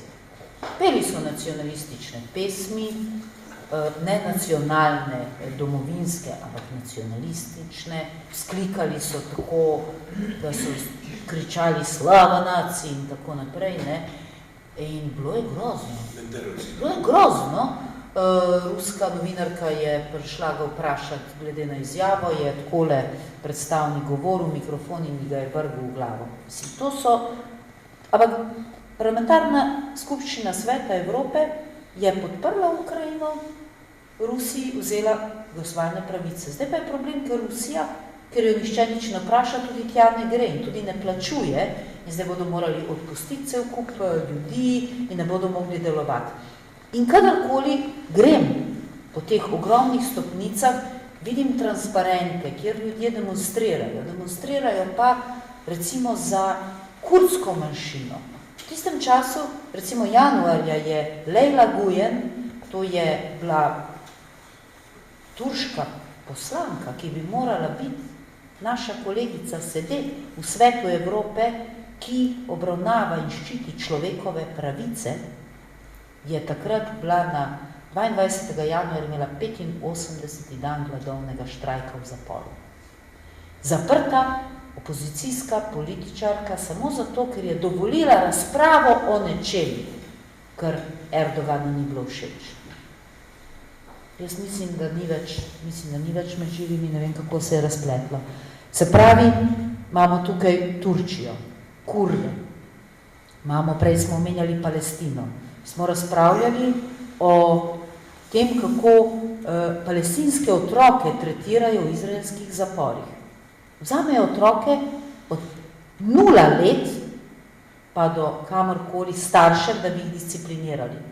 In potem jih v jidišu v zaporih zasličujejo. No? In bila je pač predstavnica Izraela, ki 3 minute smo omejeni v razpravi, ona je govorila 5 minut, pa je sploh noben ni ustavil in nekako ta linija zagovora tega zločina do otrok je bila, ja, oni so sicer majhni, ampak bodo zrasli v velike kriminalce, ne, in teroriste. Zdaj so sicer otroci, ne. Si predstavljate vi, da vam nekdo enoletnega ali pa dojenčka vzame in ga tam v zapor vrže? To si jaz ne predstavljam. Potem sem jaz rekla, glejte, vi ste vsi poslanci nacionalnih parlamentov, ker so govorili, da bo civilna družba pomagala po osveščanju. Ne, edino, kar lahko naredite, je, da greste domov in zahtevate priznanje Palestine. Je rekel predsednik, ne, to pa ni tema. Ja, točno, to je tema. To je edini način, da lahko te otroke rešimo. Potem imamo, tle smo omenili Katalonijo. Tam so tepli ljudi, ki so šli na referendum. In To se vse. Demokracija, ja. Potem spet bom omenila Zahodno Saharo, ki smo bila s Simonom. Evropska unija je podpisala in tudi slovenski poslanci, ne, bom rekla spet, Levica je izvzeta, trgovinski sporazum z Marokom, s kraljevino Maroko, ki je okupirala ozemlje Zahodnih Saharcev, postavila 2700 km dolg zid in minsko polje. In zdaj mi trgujemo s to kraljevino in kupujemo ribe, kupujemo titan, rudo, z okupiranih ozemelj ene druge države. Jugoslavija jih je priznala leta 1984, Slovenija jih ni. In tudi Evropska unija jih ni. Skratka, koliko takšnih žarišč mi toleriramo. Ne? In parlamentarna skupščina Sveta Evrope bo zdaj naslednji teden obravnavala v Gruziji, Armeniji, recimo zapirajo ljudi, ki so člani LGBT skupnosti. V zaporih gumijajo, samo zaradi svoje spolne opredelitve. In zdaj bomo mi reševali problem v Venezueli. V Evropi je toliko nedemokratičnosti, toliko kršenja človekovih pravic, da je enostavno v nebo pijoče, ko gledaš, kako recimo člane Zahodno-Saharcev zaprejo za 30 let v zapore. In grejo matere in sestre spraševati, kje so ti njihovi moški, in jih tepejo s pendreki, tiste rute muslimanske jim dol vlečejo. In kje je to spoštovanje ženske, matere, človeka? Ampak mi z njimi trgujemo zato, ker so ribe dobre. Ampak če bi jih njihovi lastniki pravi prodali, bi bili tako dobre. Ampak zakaj? Zato, ker nam grozijo, da bodo spustili begunce. In isti problem je z Egiptom, in isti problem je z Marokom, in isti problem je s Turčijo. Mi toleriramo njihove zločine, ker bodo oni držali begunce. Veste, meni so povedali Zahodno-Saharci, če bi mi dobili naše ozemlje, mi ne rabimo vaše miloščine, mi rabimo samo pravico do referenduma, tako kot smo mi imeli, dajmo drugim. Mi bi naredili učinek spužve, ker bi absorbirali vso to iz Afrike, in arabskih držav, ljudi, ker bi gradili državo in imajo tudi kaj početi in bi jih zaposlili in ne bi bežali po Evropi. Največ fosfatov na svetu, zato Maroko lahko okupira njihovo ozemlje in Evropa lepo super z njimi biznis dela, ne? In grozi. Ampak veste, 4. generacija ljudi se rojeva v begunskih taboriščih. Enkrat bodo imeli dovolj, vsako potrpljenje ima svoje meje. In če se bo ta nestrpnost dvignila in če bodo hoteli spremembo, ker jim mi ne damo, se bodo morali izboriti, takrat bomo imeli pa res problem. Ker če Magreb pade, pade Evropa. Takrat bomo imeli res ta val. Tako da toliko napačnih odločitev znotraj Evropske unije in mi bomo reševali probleme v Latinski Ameriki. Lepo vas prosim. Tako je daleč, da niti ne ve večina ljudi, ki odloča danes o tem, kako tam je. Naj si vsaj kupijo avionsko karto, pa naj grejo pogledati, tako kot smo nekateri šli, pa mogoče potem iz prve roke lahko kaj rečejo. Samo moram iti, pa bi povedal, mi smo do Kurdov zelo Kurdi niso tako nedolžni, kot se kaže. Oni so zelo širili svoje kurdsko ozemlje in so absorbirali marsikateri narod, kateri je zdaj kurdski. To se tudi pozablja, ne? Tako da tudi, ne da zato, da bi jaz bil proti, ampak je treba biti brutalno iskreni povedati, da so tudi oni delali čiščenja terena kot Kurdi, ne? Nažalost. Jaz zdaj v planu smo imeli, da nekje do 9 zaključimo, tako da jaz bi v bistvu zdaj teh mizernih 15 minut, ki je ostalo, mogoče odprl še za vprašanje iz publike, pa bi res prosil, pač, da se nekako omejite, pa probate na čim bolj strnjen način. Meni je še eno stvar okrog Gajdoja. Te dni sem prebral v temle krogu, ki zdaj vodi tole opozicijo v Venezueli, to so v glavnem Julio Borges, Leopold López, Antonio Ledezma, Carlos Vecchio, David Smislanski, Lester Toledo, sploh ni žensk. Sploh ni žensk. V temle ožjem vodstvu obstajati samo dve ženski, izjemi, ne, Marina Corina Machado in Delsa Solorzano, ki pa sta v tem ožjem vodstvu, sta nekako v drugi ligi. Ne. To še nismo šteli. Tudi to kaže, ne, v bistvu, da tukaj ni vse v redu. Ne. Venezuelske ženske so odigrale izjemno pomembno vlogo v protestih. No, hay revolución sin mujeres. Ja, so v prvih vrstah. Sem bral v eni četrti v Caracasu, so prav ženske v bistvu ustavile oborožene spopade med tolpami. One so organizirale pogajanja. Juan Guaidó pa jih ne postavi v svoj štab. Ne. On je to lepo, ne rabi. Maduro ima, na primer, vlada šteje 43 članov, ne, tam je 9 žensk, ne, okoli 20%. Juan Guaidó nima nič. V redu. Vprašanja, odzivi, kakorkoli, če ima kdo, lahko dobi mikrofon in potem nadaljujemo. Vroči mikrofon. Jaz bi mogoče ena zadeva, to samo dobi na to zadnjo zadevo, mislim, da se verjeta imela. Zakaj pač, ko se pozab na Katalonijo, na Nigerijo, na vse te stvari, zdaj za Venezuelo, pa kar naenkrat cel svet, zdaj se tega pomešava. Zdaj pa humanitarna kriza, kako ugotavljamo, kar je že Matjaž povedal, pač ni to v bistvu, oziroma ni to, kar nam predstavljajo mediji. In je bil, mislim, da 2 tedna nazaj je bil zelo zanimiv članek od kolumna od Antokota v Mladinja. To je bil Kaj pa Nigerija. In vse začetek članka je bil nastavljen te stvari, čeprav si videl naslov, si rekel, pa mogoče pa govori o Venezueli in potem obrne zadevo reče, vse to se dogaja v Nigeriji, pa se noben ne briga za to. In potem, mogoče zanj zaključiti, te stvari se dogajajo politikom, ne od levice, ampak nasploh se ljudje ne ukvarjajo, kaj se dogaja v eni drugi državi. Če se to začne vmešavati v Venezuelo, kaj ta zdaj, ni vprašanje, pač, a so to humanitarni razlogi, ampak to, ampak je dosti večkrat, kakšno koristimo od tega.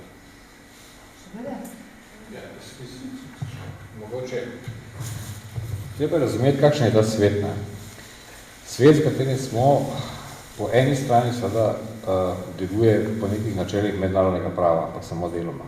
Ne? Sila in moč imata zelo veliko vlogo. In tisto bi bilo treba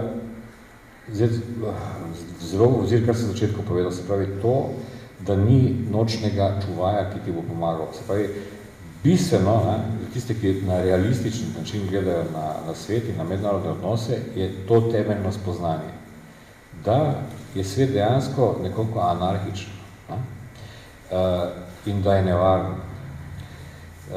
Mi smo pa nekako bili prepričani, da bomo z multilateralizmom, z povezovanjem in z temi spillover efekti, na katere smo vsi računali, da bo to gospodarsko povezovanje med posameznimi državami, kulturno povezovanje, izničilo morebitne konflikte in da bomo na koncu živeli vsi v harmoniji. To se ni zgodilo. Ne dogaja se niti na nivoju Evropske unije, niti sveta. Obstoj velikih držav, ki imajo svoje interese, je dejstvo. One potem tudi določajo, seveda, kaj je konflikt in kaj je bistveno in kaj ne. Zato so nekatere zadeve v našem žarišču in z njih razpravljamo, nekatere pa ne. Čeprav bi za stališča, recimo, človekovih pravic, števila žrtev in tako naprej, si to zaslužili. Vse v Ruanda, ko je bil največji genocid, sploh nismo vedeli, da se dogaja, Ja. Če bi vedeli, mislim, bi drugače reagirali. Pravzaprav so informacije o tem prihajale dost zapoznelo tudi, v določene centre in v medije. Tako da to je tisto, kar je bistveno in se tega treba zavedati. Seveda, tudi velike sile, jasno, človekove pravice bodo izkoristile tako, kot je njim pač povšeč. kot jim paše, ne? Pravi, nekateri bodo opazili, druge ne. Zato je pač Saudska Arabija lahko super, ne? Čeprav je to čisto navadna, ne vem, ne bom reči diktatura, ne? Ampak še kaj hujšega, ne? Medtem, ko so kakšne druge države problematične, čeprav je tam, recimo za Madura, mislim, da kot si rekel ti dosalo 67%, ne? Mislim, da je potem, ko so računali na procent ljudi, ki so podprli določenega predsednika, so bili podatki naslednji 31% glede na prebivalstvo imel Maduro, 28 Obama in 26 Trump. Če bi tako pogledali, ne? Te primerjave, ne? Spravi, ni bil nedemokratičen zbran, ampak mislim, da še včeraj celo predsednik vlade, ko smo se pogovarjali, to lahko izdam, da je rekel režim, ne? Režim Madura, ne? To so pač to je ta optika, ne? Ki je pač države velike vsiljujejo, ne? In potem imajo tako drugače. Pa recimo humanitarni, kako so bili že, humanitarna pomoč, ne? To so nekateri opazili na omrežjih družbenih. Se pa ko je prihajala v Venezuelo, ko so bili venezuelci oziroma venezuelska oblasti, da so skrajno diktatorska, ker bi želela s projekte pomoči, ampak je želela to sama nekako distribuirati, pa sama odločati, kam bo šlo. Ko se pa je enako dogajalo v Ukrajini, ne, ko je Rusija poslala svoj konvoj, ne, je bilo pa popolnoma obratno, so pa zahodni mediji poročali, pogledajte, kakšni so, kaj bodo tam poslali noter tisti paketi, vse ne vemo, to mora Ukrajina se pogledati, ne, mora biti carina in tako naprej, na meji mednarodni, ne morajo pa sami pošli. In je bila popolnoma drugačna optika, ne. Ne. Tu že vidiš, da nekaj ne štima, se pravi, tu niso objektivni in logični kriteriji za eno in drugo, ne. Ja, niso, ne. Ampak zato, ker pač velike sile to obračajo tako, kot njim paša, ne. In to je treba vedno imeti pri tej zadevi v glavi, ne. Pomaga včasih, ne, celo, ena metoda obstaja, ima celo neko ime, sem pozabil zdaj, prebereš članek, pa zamenjajte imena, ne, namesto Slovenije dajte noter, ne, Bulgarija, Srbija, ni važno, Albanija, ne, in takoj dobite neko drugo perspektivo, ne, in nekaj, kar se vam zdi popolnoma normalno, ne, če bi bile neke druge države, drugo imena omenjeno, tam bi rekli, pa čakaj, to pa ne more biti res, ne, to je pa kar huda kršitev, ne, ampak če so to naše prijatelji, ne, potem take kršitve spremljamo, ne, in če je to v našo korist, ne, rečemo, ja, super, ne, smo tega zrušili, ja, pač smo lahko, ne, in tako naprej. To je tisto, kar je bistveno pri zadevi, ne. Smem nekaj dodati. Seveda pri vseh teh stvareh in v politiki nasploh je zmeraj ogromno propagande in laži. Ne, to je treba upoštevati in vse zmeraj imati malo rezerve. Začetnik preiskovalnega novinarstva, znameniti Isidor F. Stone, ko je predaval, ne, so ga študenti enkrat vprašali v Ameriki, ne, na kaj naj bodo kot bodoči novinarji posebej pozorni.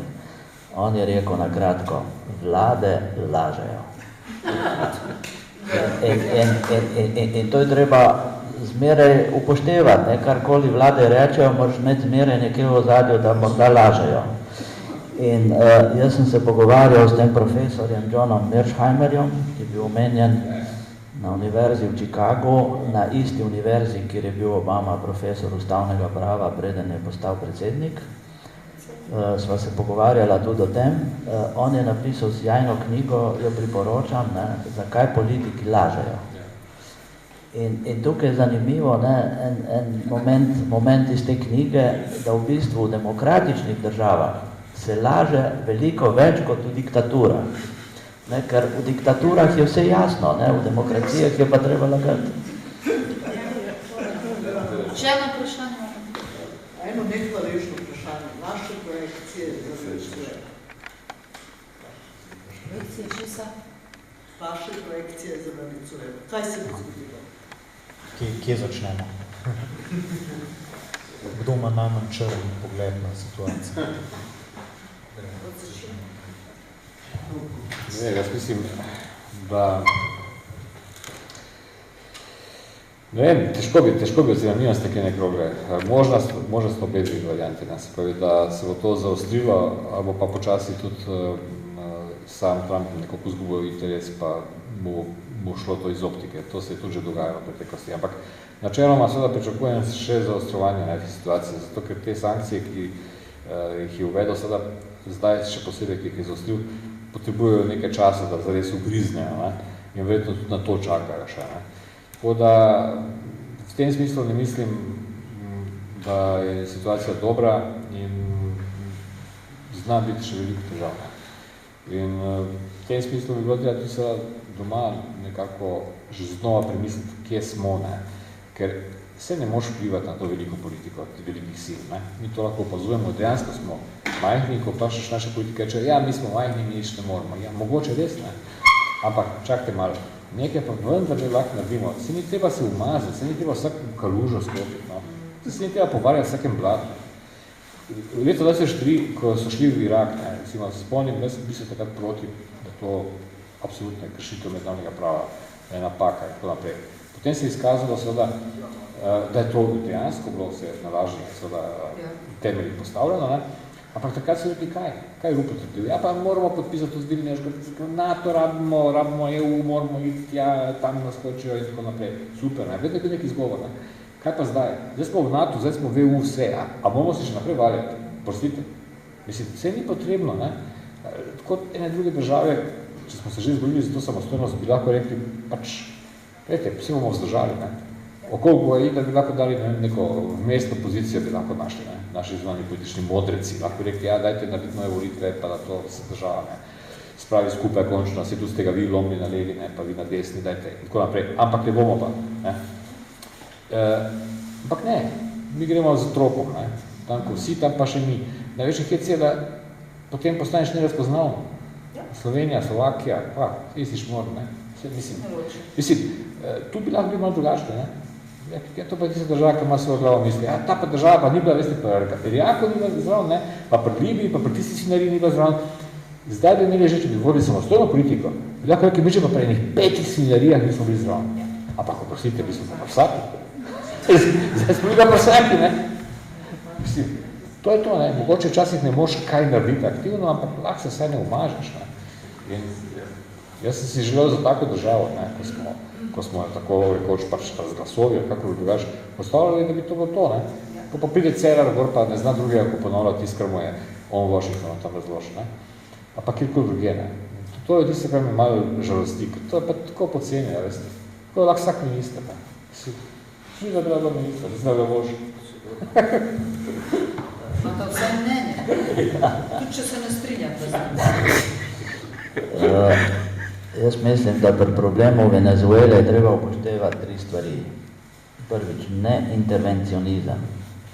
Drugič, pravica do samoodločbe in tretjič, solidarnost prebivalci Venezuele. Vsakršna intervencija bi tam pomenila katastrofo.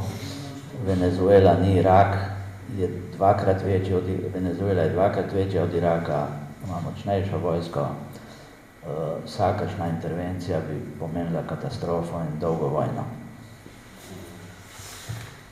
Jaz imam tukaj eno mnenje, v bistvu mogoče bi bilo zanimivo primerjati Venezuelo z Alžirijo. Pa zdaj, pač, če pustimo to zadevo, da je pač Venezuela ogrožena že sam iz tega, pač na katerem kontinentu se nahaja, ne, ampak kje jaz vidim paralele. Ne. Alžirija je po pač te med vojno za neodvisnost od Francije in tudi potem ne, je bila podvržena nekmu temu revolucionarnemu vrenju, ne, se pravi ta Ben Bella, ki je v bistvu tudi po zgledu Jugoslavije ogromno zadev dal samoupravljanje in potem za njim bo Medjen, ne, ki je pač to nekako nadaljeval in zgradil težko industrijo in to ne, bi lahko rekli, da so tudi oni na nekem temelju socializma in tega poskušali to zgraditi. Ne.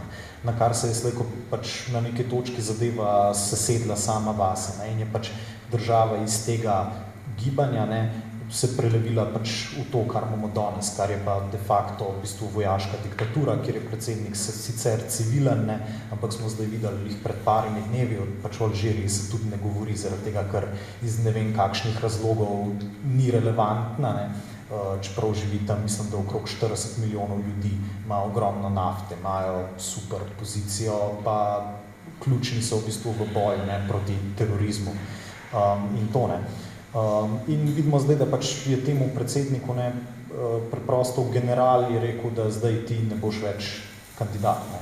se pravi, vidimo, ne, v ozadju so neke vojaške sile in pač jaz mislim, da to se lahko zgodi tudi v Venezueli, ne, da pač za fasado v bistvu nekega obledelega socializma, ne, kar pač se Alžirija še vedno nominalno ima za ljudsko in demokratično republiko, ne, in pač z močno socialno državo in to, da v bistvu ta fasada zbledi in v bistvu nastop neka vojaška diktatura. Ne.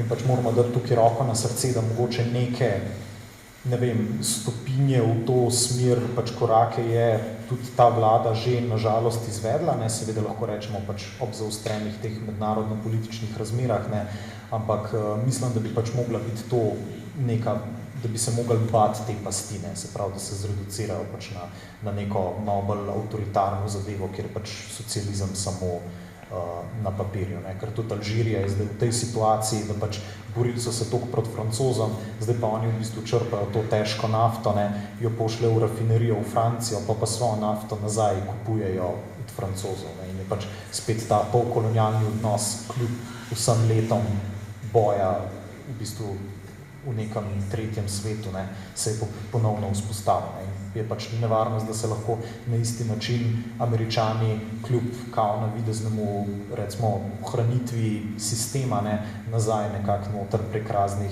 načinov v bistvu dokopljajo do kosa te pogače, ne. Ampak, ne vem, to je bilo mogoče neko tako moje razmišljanje. Ja, za konec, ni treba biti vedeževalc ali pa vedeževalka, da ugotoviš, da je svet ta trenutek v zelo, zelo slabem in nevarnem stanju. Mislim, da se nahajamo nekje na razpotju, kam bo to šlo, bomo videli. Zdaj, dobro, glede na to, da se soočamo z volitvami, spet se bodo karte premešale, pa dobro, zdaj govorim tudi na nek način kot kandidat, ampak stvar je v tem, kam bomo usmerili to barko, ali jo bomo usmerili bolj socialno, bolj pravično družbo, ali bomo res podlegli temu desnemu populizmu in tej gonji za profitom, ki povzroča toliko vojn. In ena od teh žarišč je sigurno Venezuela. Glavni povzročitelj seveda je vsekakor ZDA. Oni so napadli vse te države, Irak, Iran, Afganistan, Sirijo, Libijo in tako naprej. Izvažajo demokracijo, ne? Dobijo pa nafto. Tako da jaz mislim in upam, jaz gledam zdaj Bernie Sanders dela zelo dobro kampanjo. 5 let nazaj se v Ameriki ni smelo spregovoriti o socializmu. Danes postaja to že v ZDA sprejemljivo.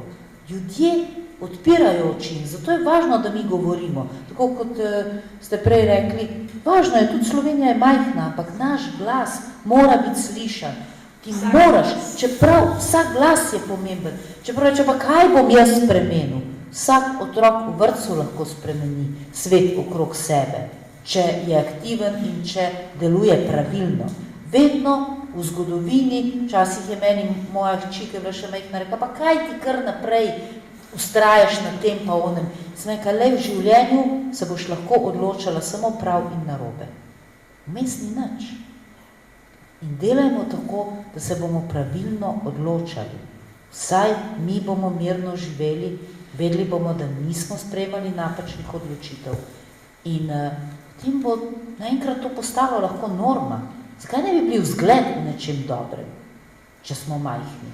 In potem nas ne bi mešali Slovakijo pa Slovenijo in ne bi potem prišel Anglež, ki bi rekel, vi ste bili pa vazali angleški. Ruski vazali, pride Anglež, ne? Moram reči, da ko sem bila v Zahodni Sahari, da je zunanji minister točno vedel, kje je Slovenija, iz katere države je išla, vedel je, kdo je bil naš bivši predsednik, je rekel, z Danilom Türkom smo super sodelovali in tako naprej. Skratka, briga njih za nas, zato ker smo izginili v tej masi tega. In jaz upam, da v teh 5 letih, ne, bo Evropska unija, 5 let je zelo dolga doba, ne, se bo nekako prečistila. Če se ne bo, če desni populisti zmagajo, pol bo pokal povsod zgleda. Hočejo, živijo od tega, Živijo od vojn, živijo od krvi, živijo od prodaje orožja. Mi tega nočemo. Kajti ta trenutek na svetu obstaja toliko orožja, da lahko cel planet 5-krat uničimo. In ne ga aktivirati. Res, in jaz res veliko upov polagam v tega Sandersa, samo žal mi je, da je že toliko star, da ne bo še dolgo lahko to razvijal. In če se bo 2020 res v Ameriki politika spremenila in da nehajo s tem imperializmom, z vojnami, okupacijami, pobijanjem, potem bo na svetu mir. Do takrat pa žal s takimi, kot je naš zet, nikakor. V redu. Jaz se vam zahvaljujem za udeležbo, upam, da ste uživali v debati.